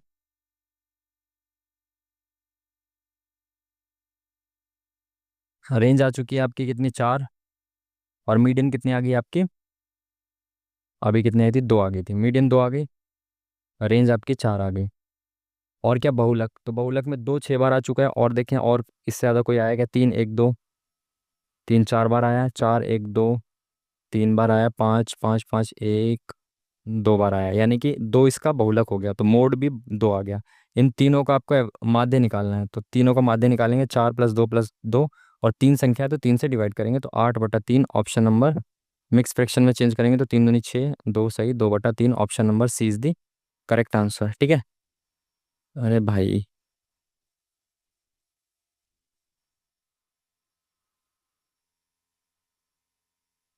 चलिए, तर्क क्या है? सुप्रीम कोर्ट ने यह फैसला किया है कि सभी बलात्कारियों को फांसी की सजा दी जाएगी। तो इससे क्या धारणा बनाई सकते हैं, महिलाओं को सुरक्षा मिलेगी? फांसी देने से महिलाओं को सुरक्षा मिल जाएगी क्या? ऐसा तो मेरे हिसाब से तो नहीं होना चाहिए। बलात्कार के मामलों की संख्या में कम हो सकती है, तो मामलों की संख्या कम हो सकती है, संभावना है, क्योंकि फांसी दी जाएगी तो लोगों में डर बैठ सकता है, तो दूसरा तो मेरे हिसाब से सही होना चाहिए, पहला मेरे हिसाब से सही नहीं होना चाहिए। कौन सा उपकरण आर्किमिडीज सिद्धांत पर आधारित है? आर्किमिडीज के सिद्धांत पर कौन सा आधारित है? ओम मीटर है क्या शायद, ये शायद आया हुआ क्वेश्चन देखा हुआ। ए सी का रेशियो ये है, सी डी का रेशियो ये है, बी सी का रेशियो ये है, कि आयु का अनुपात है, बी और डी की आयु में अंतर इतना है, ए और बी की औसत आयु कितनी है बतानी है। देखो, ए और सी का रेशियो ये, सी डी का ये, बी सी का ये, देखो तीनों में कॉमन क्या है, सी है, तीनों में सी कॉमन है ना, तो सी को चेक कर लो, क्या सी सेम है क्या? सी यहाँ पे 2 है, सी यहाँ पे 2 है, और सी यहाँ पे 6 है, तो सी यहाँ पे 6 है, यहाँ पे 2 2 है, तो इनको भी 6 बना लो। देखो, ए ऐसे लिख लो, बी सी और डी। ए और बी का रेशियो नहीं दे रखा, ए और सी का रेशियो दे रखा है। ए और सी का रेशियो कितना, 1 और 2 है, 1 और 2 है, बट हमें सी को कितना बनाना है, 6 बनाना है, तो इसमें 3 से मल्टीप्लाई करना पड़ेगा, तो इसमें भी 3 से मल्टीप्लाई कर दो, तो ये कितना हो जाएगा, 3, और ये कितना हो जाएगा, 6। ठीक है, बिल्कुल ठीक है। अब सी और डी का रेशियो 2:3 दे रखा है, तो सी का रेशियो 2:3 दे रखा है, तो अगेन इसको भी 6 बनाएंगे, तो 3 से मल्टीप्लाई करेंगे, इसको भी 3 से मल्टीप्लाई कर देंगे। ठीक है, उसके बाद बी और सी का रेशियो दे रखा है 5:6, तो यानी कि ये तो सही ही दे रखा है, 5:6। ठीक है, तो ए आ गया 3, बी आ गया 5, सी आ गया 6, और डी आ गया 9। बोला क्या इसने, बी और डी की आयु क्या, बीच का अंतर क्या, 28 है, तो बी और डी के बीच का अंतर कितना है, 4 रेशियो है, और 4 रेशियो के लिए कितनी है, 28, तो एक रेशियो के लिए होगी 7। पूछा गया ए और बी की एवरेज आयु, तो ए और बी की आयु कितनी है, रेशियो में तो 8 है, तो 8 को 2 से भाग करेंगे तो एवरेज कितना हो जाएगा, 4, और एक रेशियो के लिए 7 है, तो 7 चौक 28, option number 1 is the correct answer.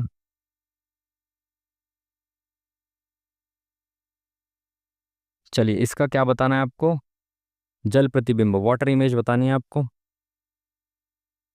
सो देखिए भाई, पहले ये ऐसे, तो ये ऐसे आएगा, यहाँ पे साइड में भरा हुआ होना चाहिए, तो ये गलत हो जाएगा, ये भी गलत हो जाएगा। ठीक है, अगेन ये ऐसे क्रॉस है, तो ये ऐसे देखना चाहिए, दोनों में सेम दिख रहा है। अच्छा हाँ, ये देखो यहाँ पे क्या है, ये वाला भरा हुआ आएगा, सेम चीज़ भरा हुआ है, यहाँ पे भरा हुआ है, यहाँ पे खाली है, तो option number 1 is the correct answer. चलिए, मुस्लिम लीग के संबंध में कौन सा कथन सही नहीं है, गलत बताना है। तो लीग का संविधान 1907 में कराची में बनाया गया था। लीग का संविधान 1907 में कराची में बनाया गया था। 1908 में लीग के अमृतसर अधिवेशन में मुस्लिमों के लिए अलग निर्वाचक मंडल की मांग की गई थी। 8 में आई थिंक की थी शायद। अखिल भारतीय मुस्लिम लीग नाम सैयद अहमद खान द्वारा प्रस्तावित किया गया था। ये गलत होना चाहिए आई थिंक, शुरुआत से ही थे ना, ये तो बाद में जुड़े थे I think. I am not sure, but देखते हैं क्या होता है।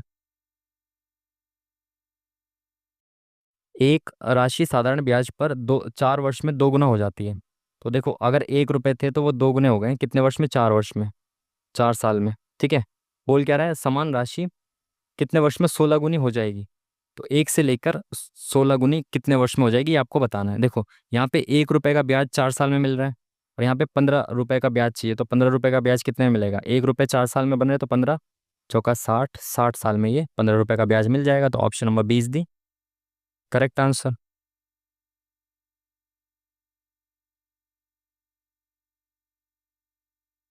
अच्छा, ये वाला क्वेश्चन है, इसमें देखो शर्तें दी जाती है और कोई एक शर्त होगी जिससे मैच करेगा। तो पहचान नहीं वो शर्त, देखो यदि पहला अवयव एक संख्या है और अंतिम एक प्रतीक, पहला तो संख्या है इसमें, अंतिम प्रतीक नहीं है, तो पहली शर्त खत्म, इसका कोई मतलब नहीं है। पहला अवयव सम संख्या है और अंतिम अवयव विषम संख्या है, तो पहला सम है, अंतिम विषम है, बिल्कुल ये सेकंड वाले से आपको फॉलो करना है। क्या बोला इसने, तो पहले और अंतिम अवयवों को इसके रूप में कुटिबद्ध किया जाएगा, तो पहले और लास्ट में ये आएगा, ये वाला साइन। तो 3 ऑप्शन में तो है ही नहीं, एक ही ऑप्शन में, तो option number second is the correct answer. ठीक है, चलिए नेक्स्ट क्वेश्चन। गयासुद्दीन तुगलक अलाउद्दीन खिलजी के शासनकाल के दौरान डैश का राज्यपाल था। गयासुद्दीन तुगलक, तुगलक जो था वो कहाँ का राज्यपाल था, पंजाब का राज्यपाल था। Option number D is the correct answer. भारतीय समुद्री नीली अर्थव्यवस्था के लिए प्रधानमंत्री मोदी द्वारा अनावरण किए गए ब्लूप्रिंट का नाम क्या है। पता नहीं, करंट अफेयर क्वेश्चन है, बाद में गैस करते हैं इसको, है ना, अभी थोड़ा तेजी से चलते हैं। कौन सा हड़प्पा स्थल हरियाणा में स्थित है, हरियाणा में राखी गढ़ी, पहले ही ऑप्शन सही है।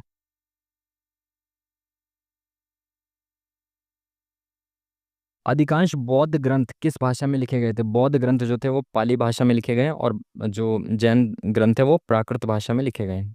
ठीक है, चलिए, क्या बोला इन्होंने,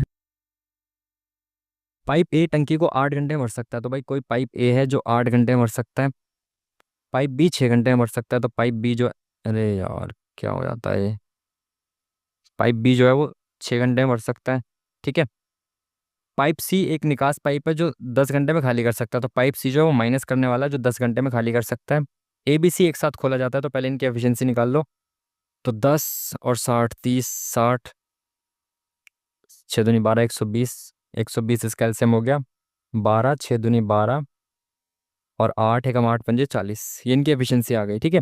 आगे क्या बोला इसने, ए बी सी को एक साथ खोला जाता है और 4 घंटे बाद ए और बी को बंद कर दिया जाता है, यानी कि 4 घंटे तक ये तीनों एक साथ चलेंगे। देखो सी जो है वो खाली करता है, ए और बी 1 घंटे में कितना भर रहे हैं, 35 भर रहे हैं, तो ये दोनों 35 भर दे रहे हैं, और सी जो है वो खाली कर दे रहा है, यानी 1 घंटे में ओवरऑल कितना भरा जा रहा है, 35 में 12 गया 23। ठीक है। 23 ये तीनों मिलकर 1 घंटे में भर रहे हैं, और ये तीनों मिलकर कितने घंटे तक काम करते हैं, 4 घंटे तक। तो 4 घंटे में इन्होंने कितना भरा होगा, 23 चौका 92, तो 4 घंटे में इन्होंने 92 भर दिया। ठीक है। अब वो ये बोल रहा है कि ए और बी को बंद कर दो, यानी कि जो इसमें भरने वाले पाइप थे उनको बंद कर दिया। बोल रहा है सी कितने घंटे में इसको खाली कर सकता है, तो अब कितना भरा हुआ है, 92 भरा हुआ है। सी कितना खाली करता है 1 घंटे में, 12 खाली करता है, तो 92 को कितने घंटे में खाली कर देगा, तो ये फ्रैक्शन में दे रखा है, तो काटो। हाँ, 4 से कट जाएगा, 4 तिया 12, 4 दूनी 8, 4 तिया 12, तो 23/3, option number second is the correct answer. चलिए,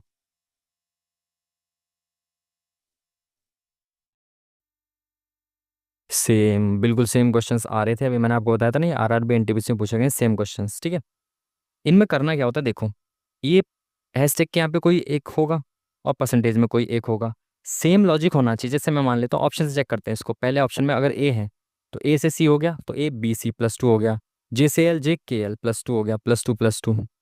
अब यहाँ से एस से क्यू हो रहा है, तो क्यू आर एस, तो -2 हो गया अब। ठीक है। अब सेम जो लॉजिक है ना यहाँ पे लगा हुआ है, सेम यहाँ पे भी लगना चाहिए। अब आपको एन से चेक करना है एम पे, तो एम एन हो जाएगा -1, तो ये तो लॉजिक नहीं लगेगा, गलत हो गया ये तो। ठीक है। तो अब देखो सेकंड ऑप्शन को पुट करके, ABC तो +2, LMNO -2, ABC LMNO LMNO +-3 हो जाएगा ना, OPQ +2 हो गया। अब सेम यहाँ पे चेक करो लॉजिक, देखो इससे हम इसको चेक कर रहे थे, है ना, अब इससे इसको चेक करना है क्योंकि आगे ये है। तो सॉरी, यहाँ चेक करना है इसको, NOP +2, ABCD -3, KLM +2, बिल्कुल सही। तो सेकंड ऑप्शन बिल्कुल सही है, सेम लॉजिक दिख रहा है ना दोनों में, तो ये ऑप्शन करेक्ट हो जाएगा। इस तरह से आपको चेक करना ऑप्शन से। किसी वस्तु में स्टार्च किसी वस्तु में स्टार्च यानी कार्बोहाइड्रेट की उपस्थिति की पहचान करने में कौन सा विलयन सहायता करता है? ये आया हुआ तो है ना, ये सेम क्वेश्चन आया हुआ है। अभी तो मैं याद नहीं कर पा रहा इसको, लेट्स सी, बाद में देखते हैं ना। ये सेम क्वेश्चन आया हुआ, प्लीज़ ये मत कहना कमेंट बॉक्स में कि इतना आसान क्वेश्चन भी नहीं आता है। आप साइंस में थोड़ा ज़्यादा हाथ तंग है। देख देखें क्वेश्चन क्या है। 30 लड़कियों की औसत आयु 13 वर्ष है, 18 लड़कियों की औसत आयु 15 वर्ष है, तो 12 लड़कियों की औसत आयु क्या है, ये आपको बतानी है। ठीक है, 30 लड़कियों की औसत आयु 13 है, 18 लड़कियों की औसत आयु 15 है, शेष 12 लड़कियों की औसत आयु क्या होगी? इसमें देखो आप एलिगेशन भी लगा सकते हो और बेसिक से भी कर सकते हो। ठीक है, तो अभी टाइम इतना है क्या? चलो बता दे, देख लेते हैं ना, दोनों तरीके देख लेते हैं। एलिगेशन कैसे लगाओगे? अब देखो 13 लड़कियां हैं टोटल, तो 18 लड़कियां यहाँ हो गई, तो बची हुई 12 लड़कियां यहाँ हो गई। तो इन 18 का जो एवरेज है वो 15 है, इन 12 का एवरेज पता नहीं कितना, हमने कहा x है, और ओवरऑल एवरेज कितना दे रखा है? सभी का 13 है। तो हम इन पे एलिगेशन लगा सकते हैं, 15 में से 13 जाएगा, फिर इसमें से 1 जाएगा, तो 15 में से 13 गया, कितना बचा? 2 बचा, है ना। अब देखो ये जो ऊपर होता है ना, ये ऊपर संख्या का रेशियो होता है, वही सेम रेशियो नीचे बनता है। तो 2 × 6 = 12, × 6 हो रहा है, तो यहाँ पे भी ×6 होगा, तो यहाँ 3 आना चाहिए, 3 × 6 = 18। तो 13 में से मैं क्या घटाऊं कि 3 आए, 13 में से 10 घटाना पड़ेगा, यानी कि इन 12 जो है, इन लड़कियों की एवरेज आयु कितनी है? 10 है। ठीक है, इस तरह से आप कर सकते हो, और बेसिक से भी आप कर सकते हो। जैसे बेसिक से कैसे करोगे? सबकी निकाल लो, कितनी? 13×3 = 39, 390 हो गई, और 18 की कितनी होगी? 15×8 = 120, 15×15 16 17 14 27, 270 हो गई इनकी 18 की। तो 120 जो है, ये 120 जो है, ये 12 की है, तो एक की कितनी होगी? 10 हो गई। ठीक है, इस तरह से आप कर सकते थे। नेक्स्ट क्वेश्चन,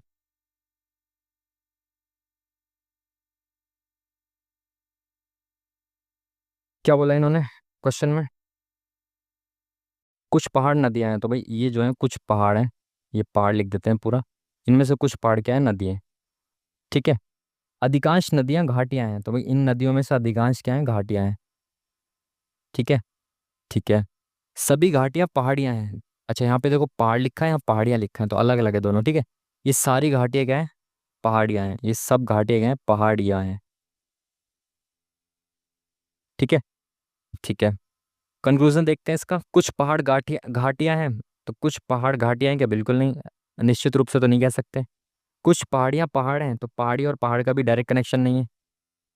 कुछ नदियां पहाड़ियां हैं, तो कुछ नदियां तो पहाड़ियां निश्चित रूप से हैं, तो थर्ड वाला 100% ट्रू होगा, तो option number C is the correct answer.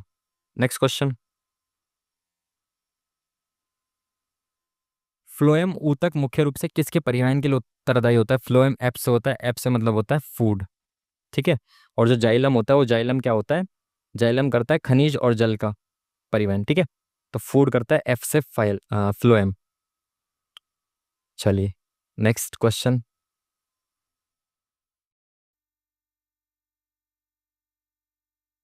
एक टीवी इतने रुपए में उपलब्ध था, दिवाली सेल के दौरान मूल्य घटकर इतने रुपए हो गया, छूट प्रतिशत बताना है। तो भाई देखो, इतने रुपए का था, आसान बेसिक सी बात, और इतने रुपए का हमने बेचा है, तो कितने रुपए की छूट इस पे मिली? 0, 10 में से 9 गया 1, 14 में से 8 गया 6, 5 में 1 गया 4। ठीक है, 10 8 6 14 सारे, ये क्या हो गया? हमने क्या लिख दिया इसमें? 3 में से 1 गया, 2 बचेगा यहाँ, सॉरी सॉरी। 9 1 10, 8 6 14, 15, 2 3 और 1 4, बिल्कुल सही। तो ये 2610 रुपये की छूट मिली है किस पर? 14,500 रुपये पर। इन 200 करेंगे तो परसेंटेज निकल आएगा, 0 से 0 खत्म। 5 दूनी 10, 5 नी 45, 5 पंजे 25, और 5 दूनी 10, 5 दूनी 10। ठीक है, 29 से कितनी बार में जाएगा? 9 8 72 होता है। तो 18 ऑप्शन में है, जिसके ऑप्शन यूनिट डिजिट 8, तो 18 का ही 18 में 172, 36, 40, 36, 43, 10 53 हो जाएगा। तो ये तो 532 हो जाएगा। ये कैसे हो रहा है भाई? 5,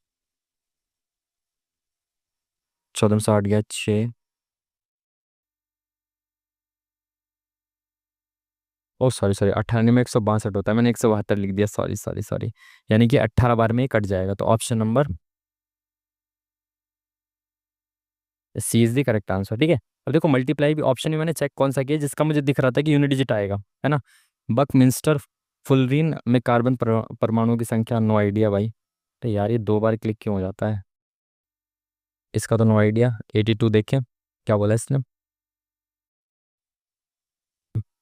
एक शख्स 650 रुपये में 2 शर्ट खरीदता है। तो भाई 650 रुपये में 2 शर्ट खरीदी, उनमें से एक को 7% लाभ और दूसरे को 6% की हानि पर बेचा।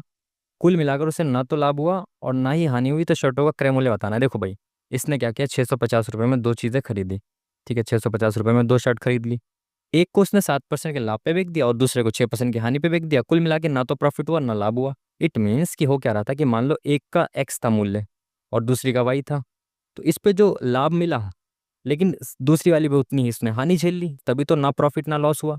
तो यानी कि इसका जो लाभ था पहली वस्तु का 7% जो था लाभ, वो बराबर था दूसरी वस्तु की हानि के। तभी तो नो प्रॉफिट नो लॉस हुआ ना, जितना इस पे लाभ कमाया उतनी इस पे हानि कर ली। तो यानी इसका प्रॉफिट बराबर इसके लॉस किया, तो इनटू ये खत्म। तो एक्स के सामने क्या है 6, और वाई के सामने क्या है 7। तो एक्स की वैल्यू 6 हो जाएगी और वाई की वैल्यू 7 हो जाएगी। और कुल मिला के दोनों की वैल्यू कितनी है 13। और दोनों की वैल्यू दे कितनी रखी है 65, जीरो 650।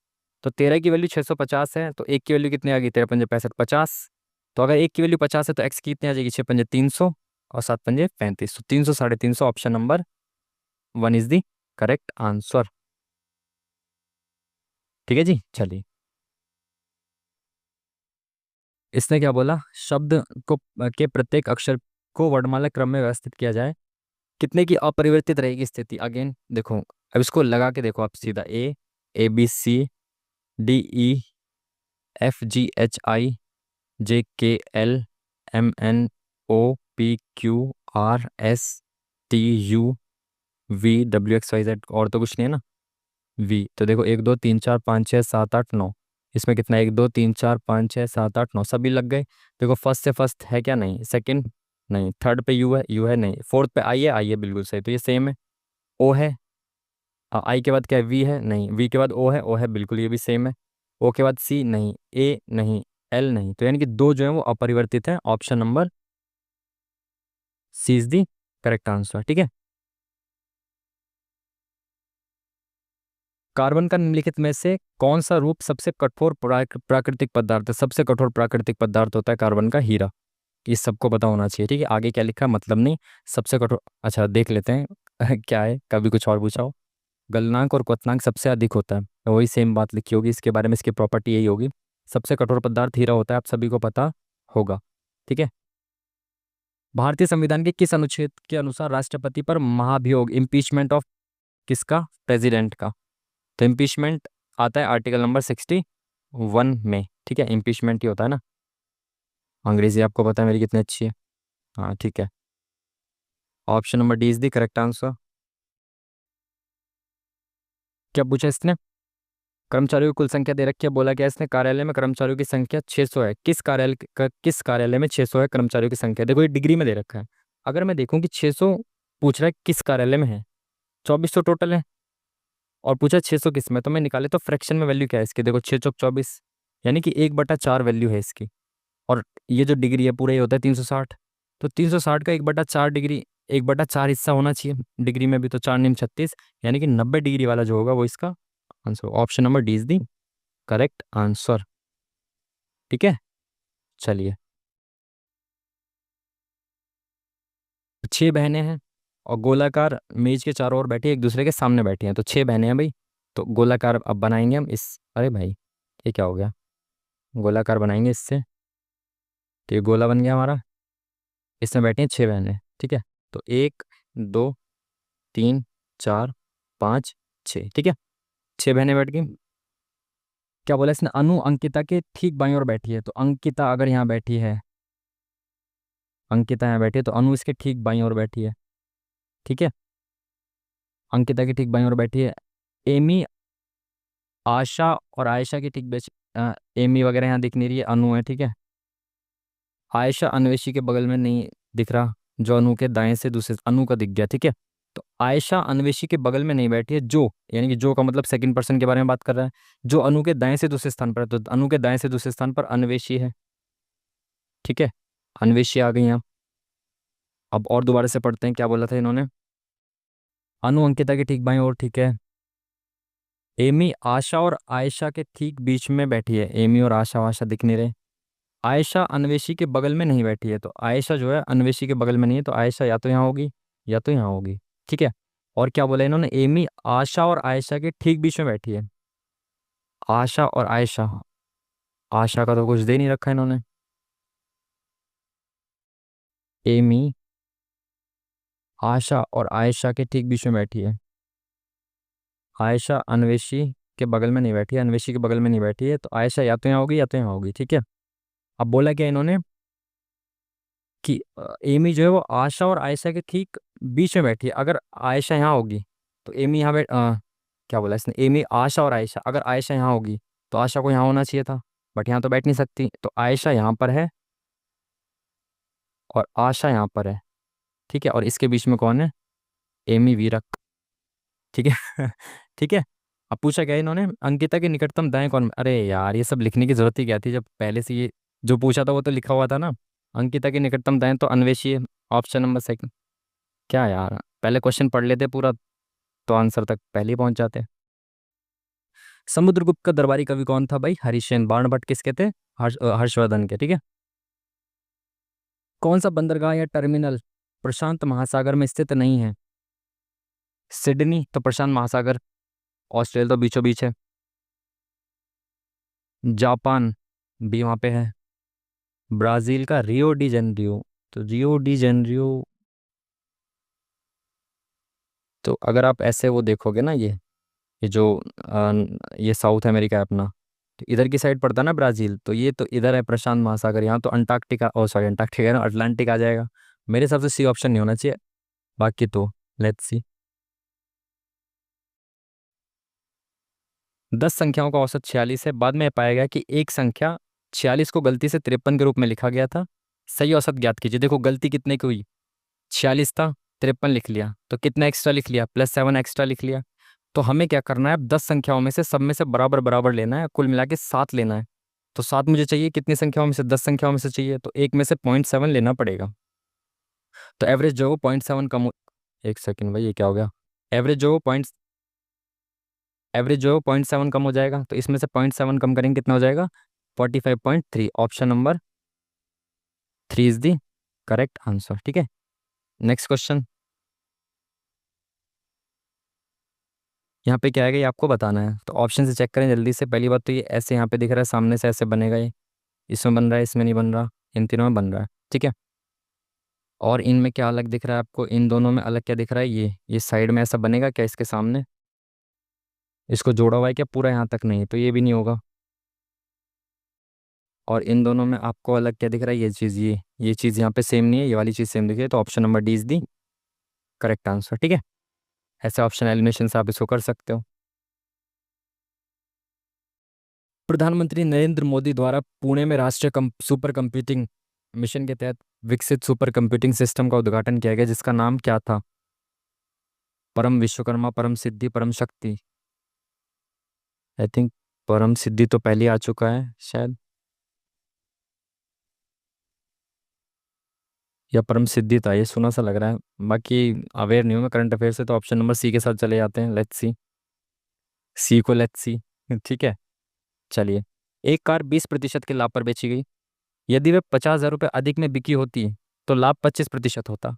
अरे भाई, पहले 20% का लाभ हुआ, अब वो 25% का लाभ होगा, तो यानी कि मैंने कितना एक्स्ट्रा में बेची, 5% एक्स्ट्रा में बेची ना मैंने कोई चीज़, तो 5% एक्स्ट्रा की वैल्यू कितनी दे रखी है, 50,000 रुपये। तो 5% की वैल्यू अगर 50,000 रुपये है, तो बोल रहा है कार का कॉस्ट प्राइस बताना है आपको, तो 5% की वैल्यू 50,000 रुपये, तो 1% की कितनी हो गई, 10,000, और 100% की कितनी हो जाएगी, 2 जीरो आगे लगा दो, 3 2 5 और एक 6, तो यानी कि 10 लाख रुपए। Option number one is the, अरे भाई option number one is the correct answer.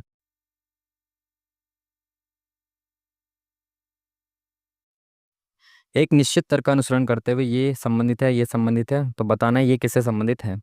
तो 284 142 से संबंधित है। ये तो इसका सीधा डबल दिख रहा है, इंटू टू कर रखा है। 306 का इंटू टू कर रखा है, 212, तो 522 का कितना हो जाएगा, 1044। नहीं। अच्छा, ये बोल रहा है कि इनमें से किससे संबंधित ये है। तो ये किसका डबल है, या तो 2 से भाग कर दो, 2 दूनी 4, 2 छीक 12, 2 एकम 2। 261 का डबल है ये, तो यानी ऑप्शन नंबर 20 दी करेक्ट आंसर। ठीक है जी। चलिए।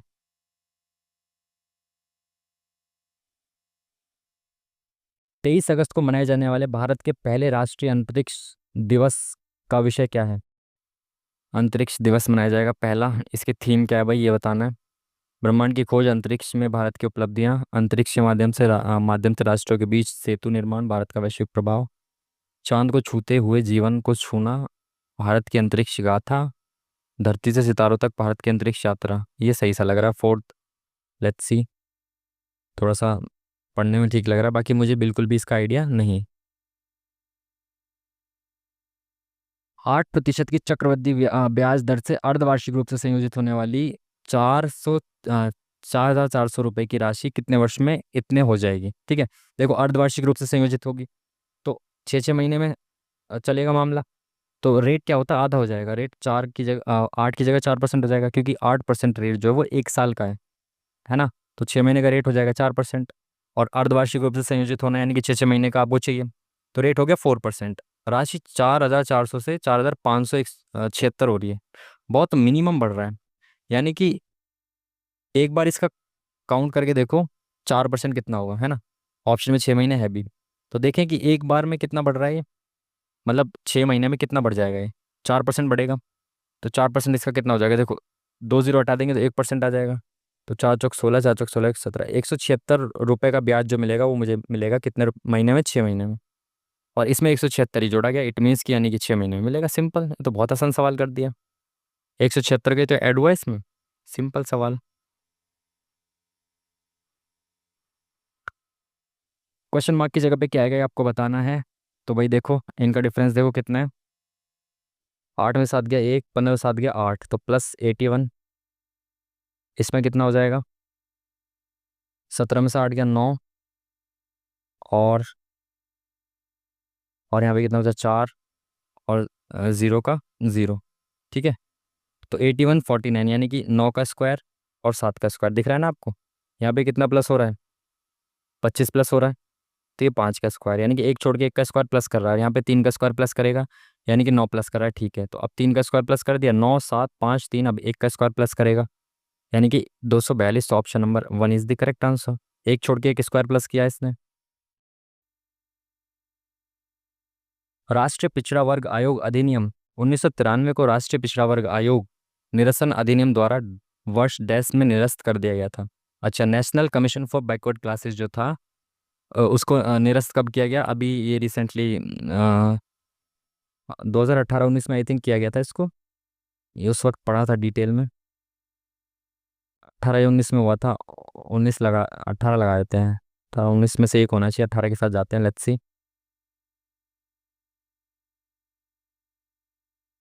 यदि स्थिर पानी में एक नाव की गति इतनी है, तो ये स्थिर पानी में नाव की गति मतलब x दे रखा है, धारा की गति 15 यानी कि y दे रखी है। अनुप्रवाह में, अनुप्रवाह यानी कि taken by the boat travel distance down stream, यानी कि धारा के अनुकूल। डाउन स्ट्रीम मतलब धारा के अनुकूल, है ना। तो ये कह रहा है अनुप्रवाह नाव द्वारा 190 किलोमीटर की दूरी तय करने में कितना समय लगेगा। देखो, ये बोल रहा है कि डाउन स्ट्रीम, तो डाउन स्ट्रीम बराबर आपको पता है क्या होता है। टाइम पूछा तो टाइम क्या होता है, डिस्टेंस अपॉन में स्पीड। और स्पीड क्या डाउन स्ट्रीम में क्या हो जाती है, x+y हो जाती है। तो x+y कितनी हो जाएगी, 30 40 और 5 45। किलोमीटर में यहाँ पे है, किलोमीटर में यहाँ पे है, तो 45 लिख देंगे यहाँ पे। तो 5 9 45, 5 3 15, 5 3 15, और 4 बजा 5 8 40। तो 9 चौक 36, 4 पॉइंट समथिंग, तो ऑप्शन में ही नहीं है। 35 40, अरे यार 35 40 50 आएगा यहाँ पे। एक सेकेंड, यहाँ पे आएगा नीचे 50। डाउन स्ट्रीम में x+y कितना हो जाएगा, 50 हो जाएगा। तो x+y 50 हो गया, तो ऑप्शन में ये काट देंगे, 5×15 = 5 × 8 = 40, तो 3.8 ऑप्शन नंबर 20 दी correct answer. Next question, odd one out आपको छांटना है, तो अगेन मैंने आपको बोला हमेशा पहले लास्ट वाले पेयर से चेक करो आप। EFGHIJ +5, UVWXYZ +5, KLMNOP +5, NOPQRST +6, NOPQRST +6 हो रहा है यहाँ पे, बाकी सब में +5 है, तो ये ऑड वन आउट हो गया ना लास्ट वाला, तो option number D is the correct answer. ठीक है, तो फाइनली आप अटेम्प्ट कर चुके हैं, ऑलमोस्ट सारे क्वेश्चन हमने देख लिए, और हमने अटेम्प्ट कितने कर दिए हैं भाई, 94 हम अटेम्प्ट कर चुके हैं। 6 के आंसर नहीं दिए, तो इतना काफ़ी है ना। अब और ज़्यादा नहीं करेंगे अटेम्प्ट, 4 मिनट हालांकि बाकी है, तो अब और तुक्के मारने वाली कोई गुंजाइश नहीं है, तो इतने में सबमिट करेंगे इसको। ठीक है, सबमिट करते हैं, लेट्स सी। अरे तेरी का, आज तो यार बहुत सारे क्वेश्चंस गलत हो गए भाई, 7 क्वेश्चंस गलत हुए हैं आज हमारे। ऐसा कैसे हो सकता है भाई, ये हमारा टोटल स्कोर बना है और 7 क्वेश्चंस हमारे गलत हुए हैं। ये तो भाई इन्वेस्टिगेशन का विषय है, तो भाई मंथन करना पड़ेगा थोड़ा इसके बारे में। 7 क्वेश्चंस गलत, बहुत ही ज़्यादा गलत है ये तो। 87 करेक्ट है, 7 क्वेश्चंस रॉन्ग। क्या बोलें भाई, कुछ नहीं बोल सकते। खैर, हो सकता है साइंस जीके जीएस में कुछ गलत हुआ, बट रीजनिंग प्लस मैथ्स में गलत नहीं होने चाहिए। अगर रीजनिंग मैथ्स में गलत होते हैं तो थोड़ा सा दिक्कत की बात हो जाती है ना। तो थोड़ा सा होप करेंगे कि ये मैथ्स और रीजनिंग में ना गलत हुए हों, सारे साइंस या जीके जीएस के गलत हुए हों। ठीक है, चलिए फिर अब इसका डिटेल एनालिसिस आ जाएगा आपका 27 को, है ना, यानी कि आज ही आ जाएगा। आज मतलब जब भी ये वीडियो अपलोड हो रही है उसी दिन आ जाएगा ये, 27 को ही। तो 27 को हम जैसे इसका एनालिसिस आ जाएगा, तो इसमें हम चेक करेंगे कि हमारे कौन सा क्वेश्चंस गलत हुए हैं और कौन से क्वेश्चन हमने स्किप किए हैं। तो जो गलत क्वेश्चंस हैं, जो हमारे रॉन्ग क्वेश्चन है, इसका जो करेक्ट आंसर होगा, करेक्ट आंसर हम क्या करेंगे, अपने कमेंट बॉक्स में पिन कर देंगे। कमेंट बॉक्स में आपको पिन कर दिया जाएगा इनके सही आंसर्स को। ठीक है, जो भी गलत हमने किए हैं उनके सही आंसर्स के साथ आपको कमेंट बॉक्स में पिन कर दिया जाएगा। ठीक है, और जो हमने स्किप किए उनके भी सही आंसर आपको कमेंट बॉक्स में पिन कर दिए जाएंगे। ठीक है जी, तो आई होप कि आप लोगों ने भी मॉक टेस्ट लगाया होगा, और नहीं लगाया तो मॉक टेस्ट लगाते रहिए। ठीक है, अगर आपके पास टेक्स्ट बुक का पास नहीं है, पास प्रो अगर आपके पास टेक्स्ट बुक का नहीं है, तो जाकर अभी हमारा कूपन कोड यूज़ करना है आपको MOCK10, जिसके माध्यम से आपको पास प्रो बहुत ही सस्ती दर पर देखने को मिल जाएगा। ठीक है जी, तो चलिए फिर मिलते हैं आपसे नेक्स्ट वीडियो में। अच्छा, ये मॉक लिख दिया क्या मैंने, तो हमारा कूपन कोड वैसे आपको पता ही होगा, MOCK10 है। ठीक है, कैपिटल मॉक प्लस 10, तो MOCK10 हमारा कूपन कोड है। यूज़ करके अभी आप बहुत जो हैवी डिस्काउंट चल रहा है टेक्स्ट बुक का अब पास प्रो पर, तो उसका आप लाभ उठा सकते हैं। अगर आपने अभी तक टेक्स्ट बुक का पास प्रो बाय नहीं किया तो जाकर भाई बाय कर लेना, गोल्डन चांस है आपके लिए। ठीक है जी, तो चलिए फिर मिलते हैं आपसे नेक्स्ट वीडियो में, तब तक के लिए थैंक यू वेरी मच, नमस्कार।